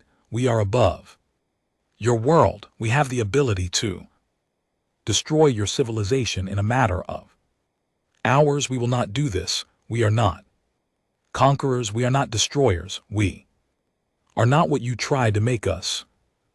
Message continued, we are offering you the following terms: immediate and unconditional cessation of hostilities, withdrawal of all Bethari military forces from all contested territories, release of all 19 species currently held in vassalage by the Dominion, reparations to be paid to those vassal species, not to humanity, a formal public apology broadcast to the galactic conquered.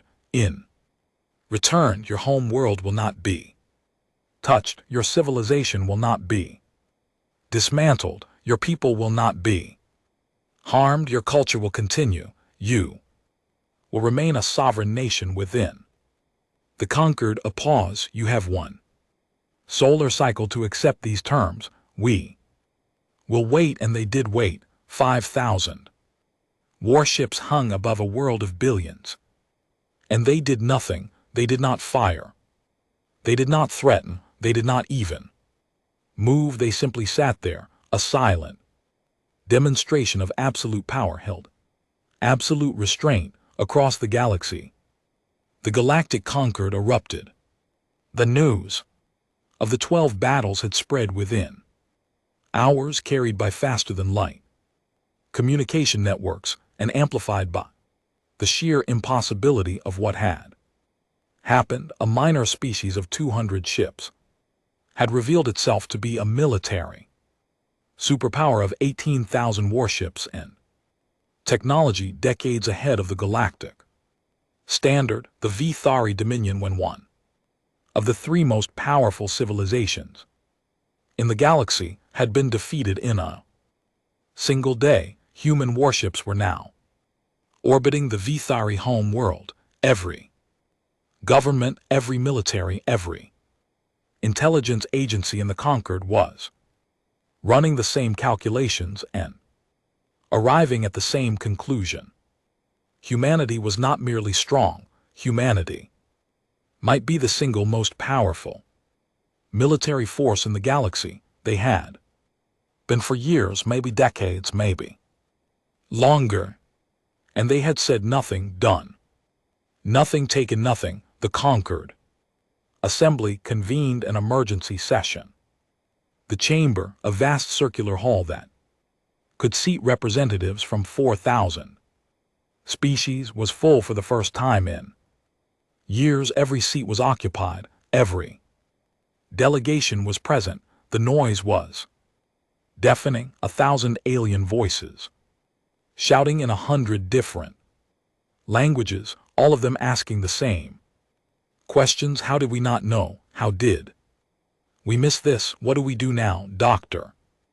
Lissith Kyle was given the floor, not because anyone had invited her, but because the Morathani delegation, finally understanding the value of her 40 years of research, had demanded that she be heard. She walked to the speaker's platform on her old limping legs, and she looked out at 4,000 species worth of frightened faces, and she spoke. I told you, she said. Her voice was quiet, but the chamber had gone silent to hear her, and the words carried. I stood before your intelligence committee, and I told you that the absence of evidence was the evidence, that their silence was not weakness, that we did not know what was hiding behind their borders. She activated a display that showed the now confirmed human fleet strength to 18,000 warships, hundreds of thousands of defense platforms, technology that the conquered's best scientists were still trying to understand. For 300 years we had the most dangerous species in the galaxy as our neighbor, and we called them cowards. We laughed at them in our halls of power. We made jokes about their small fleet and their quiet diplomats. We patted them on the head and treated them like children. Her voice hardened, and when the Vithari came for them, not one of us helped, not one. 4,000 species in this conquered, and not a Single one offered the humans so much as a sympathetic vote. We abandoned them because we thought they were weak, because helping the weak is inconvenient, because weak species do not matter. She looked around the chamber, and now we discover that they were not weak at all. They were the strongest of all of us. They had the power to dominate this galaxy, and they chose not to. They had the strength to take whatever they wanted, and they wanted nothing but to be left alone. Every peaceful day of the last 300 years was a choice. They chose gentleness when they could have chosen conquest. She paused. The silence in the chamber was absolute. And you call them cowards? She left the platform without another word. The chamber remained silent for a long time after she was gone. On Bethar Prime, Warlord Corvettian received the surrender demand aboard his crippled flagship, which had limped home through hyperspace with its engines failing and its hull breached in 7 places, and he had survived the disaster in the Corbin system by retreating to the Talon of God. When it became clear that the battle was lost, he had watched the destruction of his fleet from the bridge of his dying ship. He had seen the numbers. He had understood what they meant. Now he sat in his quarters aboard the Talon of God as it drifted in orbit above his homeworld, surrounded by 5,000 enemy ships, and he read the human terms of surrender. He read them once quickly, then he read them again slowly. Then he read them a third time because he could not believe what he was reading. The terms were lenient, not just lenient, they were generous.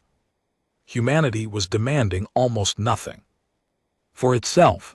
No territory, no resources, no occupation, no regime change. They wanted the Bethari to stop fighting, to let their vassal species go, and to apologize. That was essentially it. Korth had conquered 19 species. He knew what conquest terms looked like. He had written them himself. Territory, seizures, resource extraction rights, military limitations, government restructuring, occupation forces, puppet rulers, humiliation rituals. These were the tools of the conqueror, and Korth had used all of them. The humans were using none of them. It made no sense. They had won completely and utterly. Their fleet was above his world, and his fleet was debris. They could take anything they wanted, everything, and they were asking for almost nothing. Sir entered his quarters. She had survived the battles, too, though she looked like she had aged a decade in the past 12 days. Her silver blue scales were dull, and her eyes were heavy with exhaustion. The war council has dissolved, she said. The civilian government is requesting your authorization to accept the human terms. Corvett sat in his chair and stared at the document on his screen. The terms that asked for almost nothing from a species that could take everything. Why? He said. The word came out as barely a whisper. Supreme Warlord, why these terms? Why not take our worlds? Why not break our fleet, scatter our people, and make us the 20th vassal species in their collection? He looked at Sierra, and for the first time in her long service to him, she saw confusion in his golden eyes. Not anger, not pride, confusion. This is not how war works. This is not how victory works. You destroy your enemy or you make them serve you. Those are the options. Hey, those have always been the options. Perhaps not for them, sir. Korb stared at her, then he looked down at the ceremonial blade at his belt. It was ancient, made from the volcanic glass of Vethar Prime, sharper than metal and darker than night. It was the symbol of the supreme warlords. Office, the symbol of Vithari defiance. And strength, no supreme warlord in 6,000 years had ever surrendered it. He drew the blade from its sheath. He held it in his hands for a long moment, feeling the weight of it, the weight of 6,000 years of conquest and pride and never ever yielding to an enemy. Then he set it down on the table. I yield, he said, accept the terms. Word of the surrender spread across the galaxy at the speed of light. The Vithari Dominion, undefeated for 6 millennia, he had surrendered unconditionally to the humans. The war was over. It had lasted 11 days, and then Ambassador Voss appeared before the Galactic Concord. She had been given no advanced notice. She had requested no special session. She simply arrived at the Concord assembly chamber, took her seat in the human delegation's modest section on the upper tier where minor species were placed, and asked to be recognized. She was recognized instantly. Every eye and sensor and appendage in the chamber turned toward her. She stood. She was still the same woman, still small, still gay-haired, still wearing simple clothing, still carrying that warm, sad smile that suddenly made so much more sense than it ever had before. We never wanted you to see this, she said. Her voice was quiet, but the chamber was silent enough to hear a heartbeat and tear. We built our strength so that we would never have to use it. We stayed quiet so that we would never have to speak. We wanted nothing more than to live in our 12 systems, to trade with our neighbors, and to be left in peace. She looked around the chamber. 4,000 species, 4,000 civilizations, all of them watching her with new eyes. Now you know what we are, and I understand that things can never go back to the way they were. You will look at us differently now. You will think of us differently. The quiet neighbors on the edge of the galaxy are gone, and in their place you see something that frightens you. She paused. We are sorry for that. We are truly sorry, not for defending ourselves. We will never apologize for that, but for the fact that you had to see it. Warn her for the fact that 3 centuries of peace and patience and carefully chosen silence have been undone in 11 days. We built a world where we could be gentle, and now that world is gone. She sat down. Silence in the chamber lasted a very long time, and it was a different kind of silence than anyone in the galaxy had ever heard before. It was the silence of 4,000 species realizing all at once that they had never understood the meaning of the word strength. 6 months passed. The galaxy did not stop spinning. Trade routes continued to flow. Diplomatic channels remained open. The Galactic Concord held its sessions, passed its resolutions, and managed its business. On the surface, the great machine of interstellar civilization ground on the same way it always had. But underneath the surface, everything had changed. Nothing was the same, and everyone knew it, even if most of them did not know how to talk about it. Vithari human war had lasted 11 days. 11 days from the first shot fired in the Corvin system to Corvtine setting down his blade aboard his broken flagship. In those 11 days, the Vithari Dominion lost over 34,000 warships. Millions of Vithari soldiers and crew were killed, captured, or stranded in escape pods that humanity had carefully collected. In return, the most powerful military machine in the galaxy, built and maintained over 6,000 years of continuous conquest, had been dismantled. In less than 2 weeks, humanity lost 214 ships and approximately 6,000 personnel. The numbers were published in the Concord's official record of the conflict, and every species that read them felt the same thing, not surprise, not admiration, fear, a deep primal fear that came from understanding for the first time just how wide the gap between human capability and everyone else's really was. But then the fear was joined by something else, something more confusing, because of what humanity did. Next, the surrender terms were implemented exactly as written. The Vithari withdrew from 3 contested border systems, not even their own core territory, just disputed zones that had been argued over for decades. The 19 vassal species held under Vithari subjugation were released, all of them. Every single one. Species that had been crushed under the Vithari boot for centuries were suddenly free, their chains broken not by their own strength, but by a species most of them had never even met. Reparations were paid not to humanity. Humanity asked for nothing.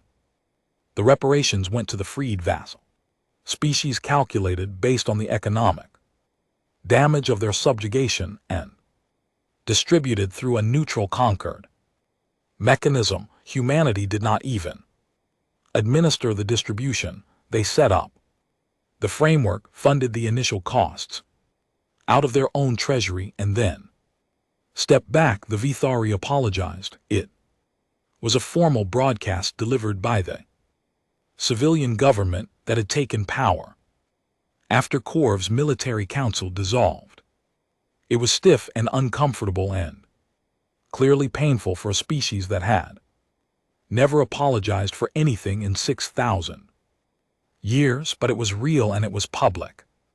And the galaxy heard it, and then the humans went home. That was the part that nobody could understand. Curry. The warships returned to their hidden berths.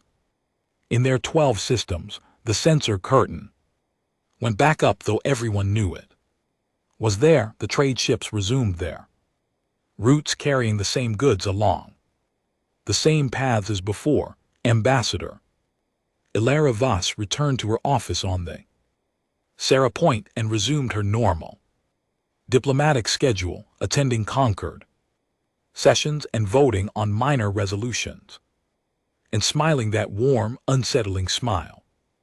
It was as if the war had never happened, as if the most powerful military force in the galaxy had simply shrugged, folded itself back into its 12 quiet systems, and gone back to being the boring neighbors that nobody paid attention to, except now everyone was paying attention. The first species to send a delegation to Earth were they.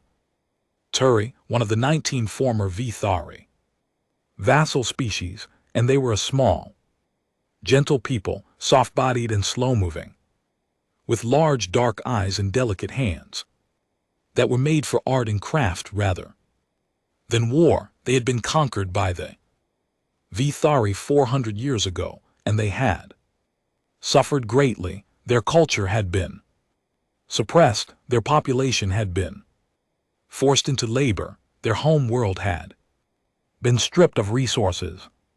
They had endured it all with quiet resignation, because they had no choice, and now they were free, and they did not know what to do with their freedom. The Telluri delegation arrived on Earth expecting to meet their new masters. This was the pattern they knew. One conqueror replaces another. The boot on their neck changes, but the neck remains bowed. They brought gifts, tribute, symbols of submission. They were prepared to pledge their loyalty, their labor act, their obedience to the species that had broken their chains. What they found confused them. The humans did not want their submission. They did not want their Tribute they did not even want there. Gratitude though they received it. Graciously. What they wanted, the humans explained. With the patient warmth of people who had expected this reaction and prepared. For it was to help. Within weeks human engineers arrived on the Tellery home. World, not soldiers, not administrators, not governors, engineers, they came with construction equipment and medical supplies and agricultural technology.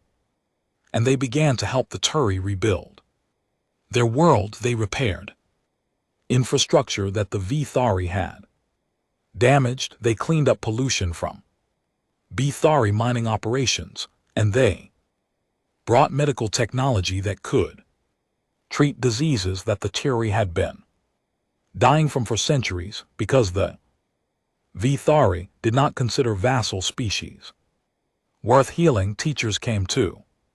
Human educators who set up schools and training centers not to teach the Turi how to be human but to help them recover the knowledge and culture that the Vatari had suppressed. Turi art forms that had been banned were revived.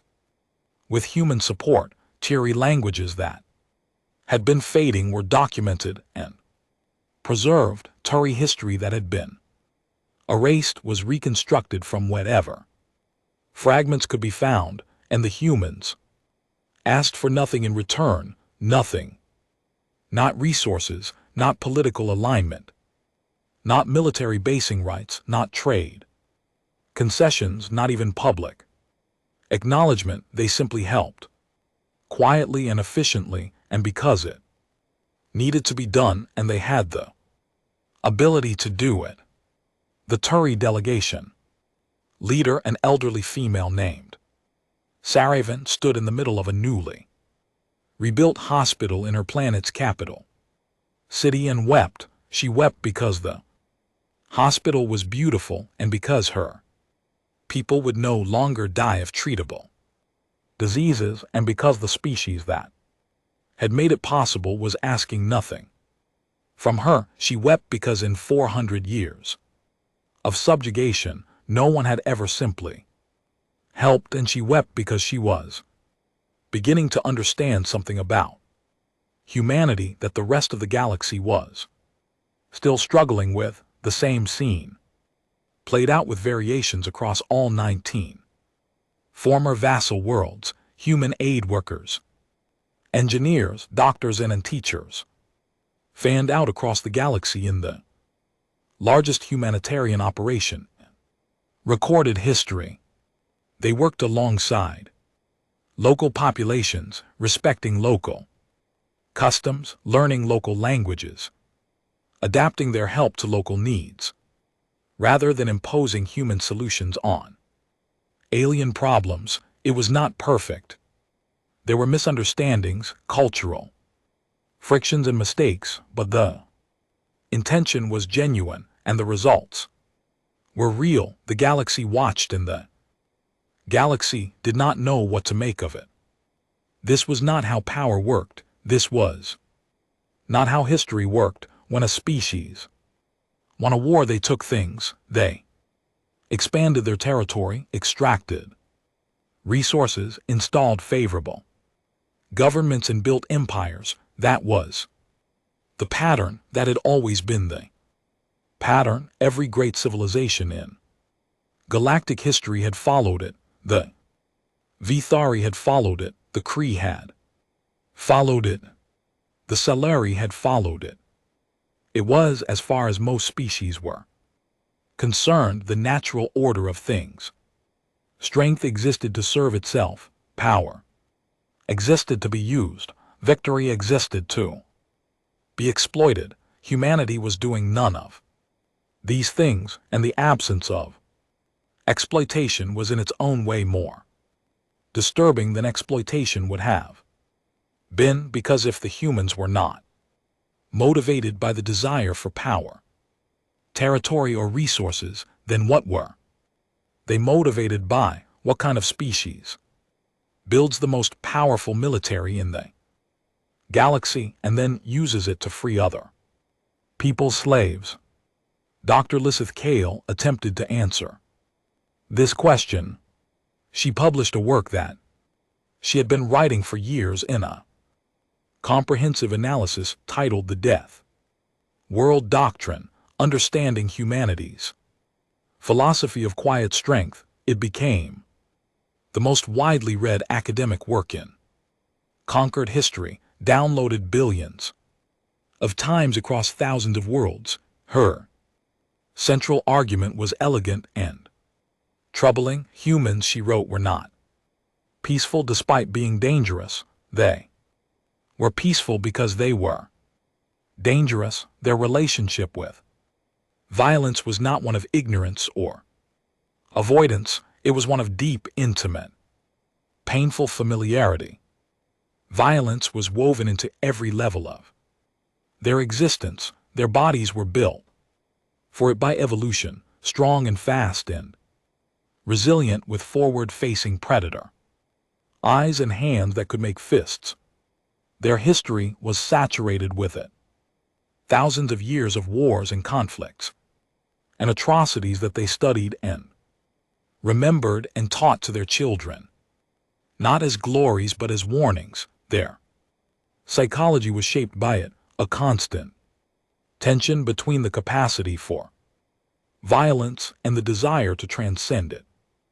They understood violence the way recovering addict understands their drug. They knew what it could do. They knew how it felt. They knew how easy it would be to give into it, and they had decided as a civilization over centuries of blood and suffering and slow, painful learning that they would not. Their silence, Lisseth argued, was not weakness. It was discipline, the hardest kind of discipline there was, the discipline of a species that could take everything but chose to take nothing, the discipline of a species that spent 300 years being laughed at, she mocked, and dismissed, and never once raised its hand in anger, because raising a hand in anger was the beginning of a path they had walked before and never wanted to walk again. They built their military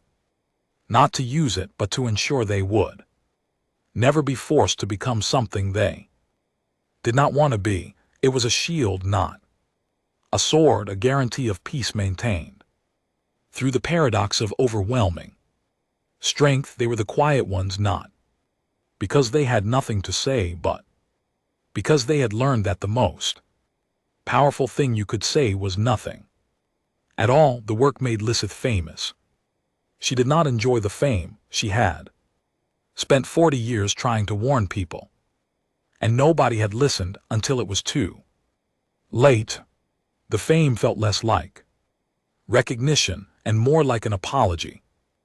Amen, and it came at the cost of thousands of lives that did not need to be lost. In the months after the war, the political landscape of the galaxy shifted in ways that no one had predicted. Species that had spent centuries in rivalry or hostility began to talk to each other differently. The simple fact that the most powerful civilization in the galaxy was also the most restrained forced everyone to reconsider their assumptions about what power meant and what it was for. The freed vassal species formed a loose coalition called the Liberated Worlds Compact. They did not pledge loyalty to humanity. Humanity did not ask them to. Instead, they pledged to each other mutual defense and support agreement, born from shared suffering and the shared experience of being freed by a species that wanted nothing in return. It was the first interstellar alliance in galactic history that was built not on strategic interest but on gratitude and solidarity. Some species approached humanity with offers of alliance, military cooperation, and trade agreements far more generous than anything the humans had been offered before. Humanity accepted some trade proposals and politely declined the military alliances, just as they always had, but the tone of the refusal was different now. Before, everyone had assumed they declined because they had nothing to offer. Now everyone understood they declined because they did not need anything from anyone and did not want to entangle themselves in the obligations that came with military partnerships.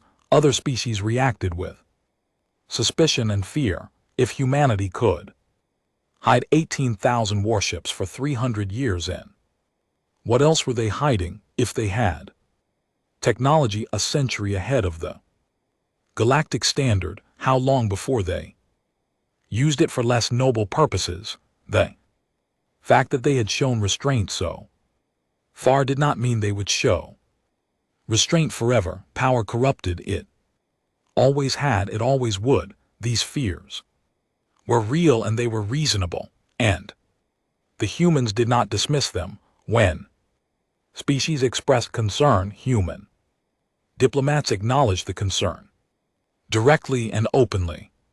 You are right to be cautious, Aller Voss said at a Concord session when a CRT representative raised the issue. We would be cautious too. In your position, we cannot prove our intentions with words, only with time. Watch us, judge us by what we do, not what we say we will do. That is all we ask. It was an answer that satisfied no one completely, but it was honest, and honesty, the galaxy was beginning to learn, was the only currency humanity ever dealt in. There was one more meeting that mattered. It happened 3 months after the war in a small room on a neutral station far from the cameras, in the Concord chambers and the grand stages of galactic diplomacy. Corvistine, former supreme warlord of the Vithari Dominion, requested a private audience with Ambassador Voss.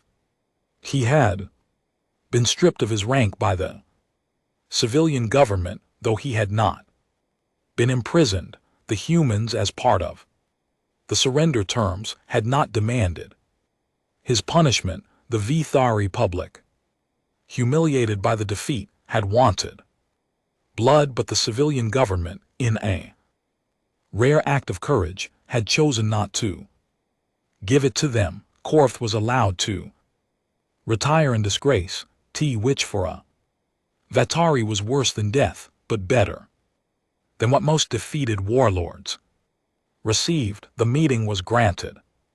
Korth arrived alone, without guards or aides. He was old and scarred and diminished, his bronze scales dulled, his movements slower than they had been before the war. His artificial eye flickered occasionally, damaged in the final battle and never properly repaired. Ara was waiting for him in the room, just her sitting in a plain chair at a plain table, 2 glasses of water, nothing else. He sat across from her. For a long time, neither of them spoke.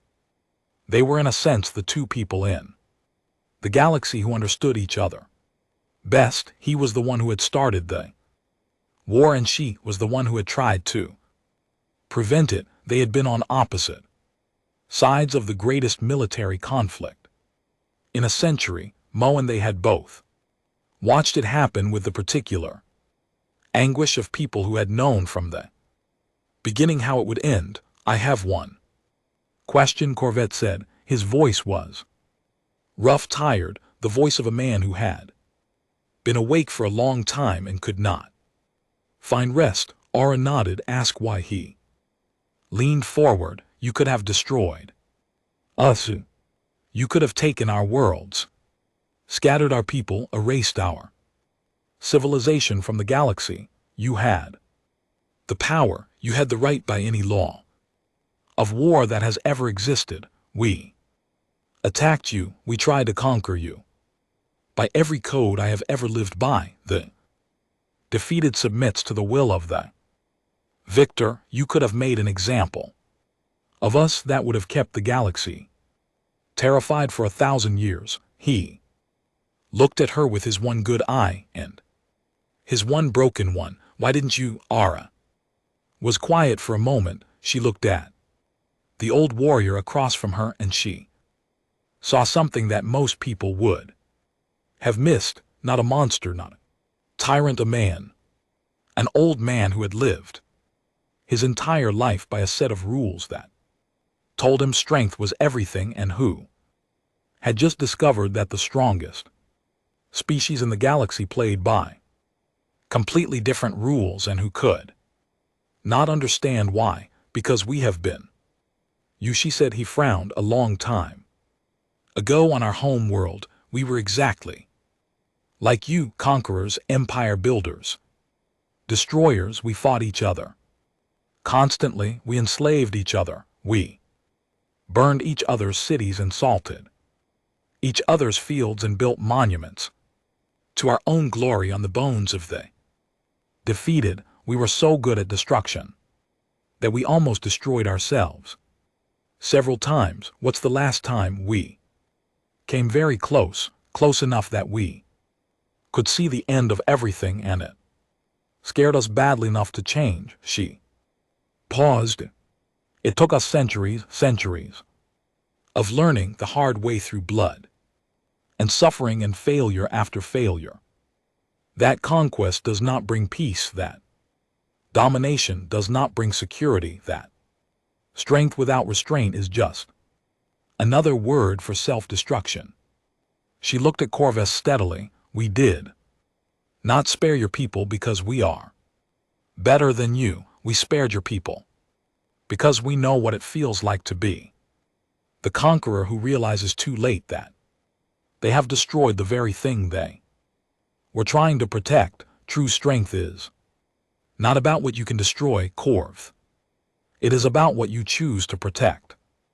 But even when what you are protecting is the enemy who tried to destroy you. Corb sat very still. The room was quiet. Outside the station, the stars turned their ancient patterns, indifferent to the small dramas of living things. I think, he said slowly, and his voice was different now, softer, uncertain. The voice of a very old student encountering a very new idea. I think I would like to understand your people better. Ara smiled, that warm, unsettling smile that suddenly did not seem unsettling at all. Then you are already learning. They sat together for a while longer. They drank their water. They talked about small things, the kind of things that enemies who are trying to stop being enemies talk about. Corb asked about Earth, and Alla told him about the oceans and the mountains and the way the sky looked at sunset. Hunter, Corv told her about the volcanic glass caves of Vithar Prime, where crystals grew in colors that had no name in any language. They were two old people, tired of war, finding common ground in the simple fact that their worlds were beautiful. When Corv left, he paused at the door. Your people's blade, he said. The one I surrendered, the ceremonial blade of the Supreme Warlord. Ara reached into a case beside her chair and produced the blade. Volcanic glass, ancient and sharp, darker than the void between stars. She held it out to him. We never wanted it, she said. It belongs to your people. He stared at the blade, then he took it carefully and held it the way one holds something precious and painful at the same time. Thank you, he said, and he meant it for more than just the blade. And the galaxy settled into what historians would later call the new quiet. It was not the same as the old quiet. The old quiet had been humanity's choice, a deliberate withdrawal from the galactic stage. The new quiet was different. It was the quiet that comes after a storm, when the air is clean and the world is still and everything looks the same but feels different. Humanity returned to its 12 systems. The trade ships ran their routes. The diplomats attended their sessions. The censor curtain stayed up, though now it was more of a courtesy than a secret. Everyone knew it was there. Everyone knew what was behind it, and everyone knew that what was behind it was a species that could have ruled the galaxy and chose not to.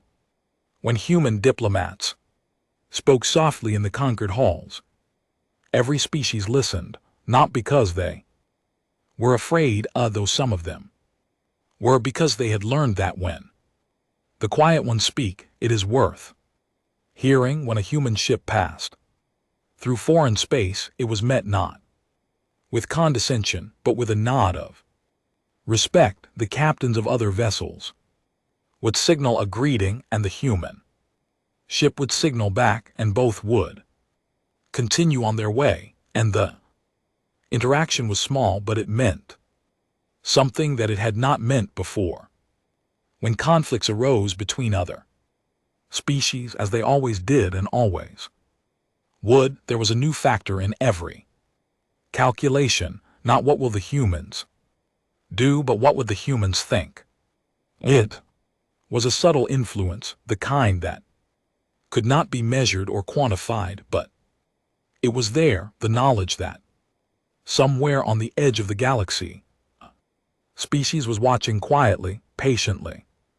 One, and that species had the power to reshape everything and the wisdom not to. It was not a perfect galaxy. It never had been and never would be. Species still fought, empires still rose and fell, injustice still existed. Humanity did not fix everything, because fixing everything was not possible, and attempting it would have been the kind of arrogance they had learned to avoid. But things were a little better, a little kinder, a little more thoughtful. And that was enough. That was what 300 years of silence had been for. Not to hide, not to wait, but to prove that the loudest statement a species could make was the choice not to speak when they had every reason to shout. And somewhere beneath the surface of Earth, in a facility that did not appear on any registry, Prometheus dimmed its single red light back to dormant mode. After the crisis was over, the calculations were complete. The threat had been neutralized with the minimum necessary force, and the humans were safe, and the galaxy was still whole, and that was what mattered. The great intelligence settled into sleep, or something like sleep, and it waited, patient, silent, ready, as it had always been, as it always would be. A guardian built by a species that understood guardianship better than anyone, because they understood what happened when no one stood guard. The stars turned, the galaxy breathed, and the quiet ones went back to being quiet, because they had learned long ago in the blood and fire of their terrible, beautiful, impossible world, the oldest and truest lesson that any species could learn. The loudest thing in the universe is silence. Not anymore. It comes from something that could shake the stars.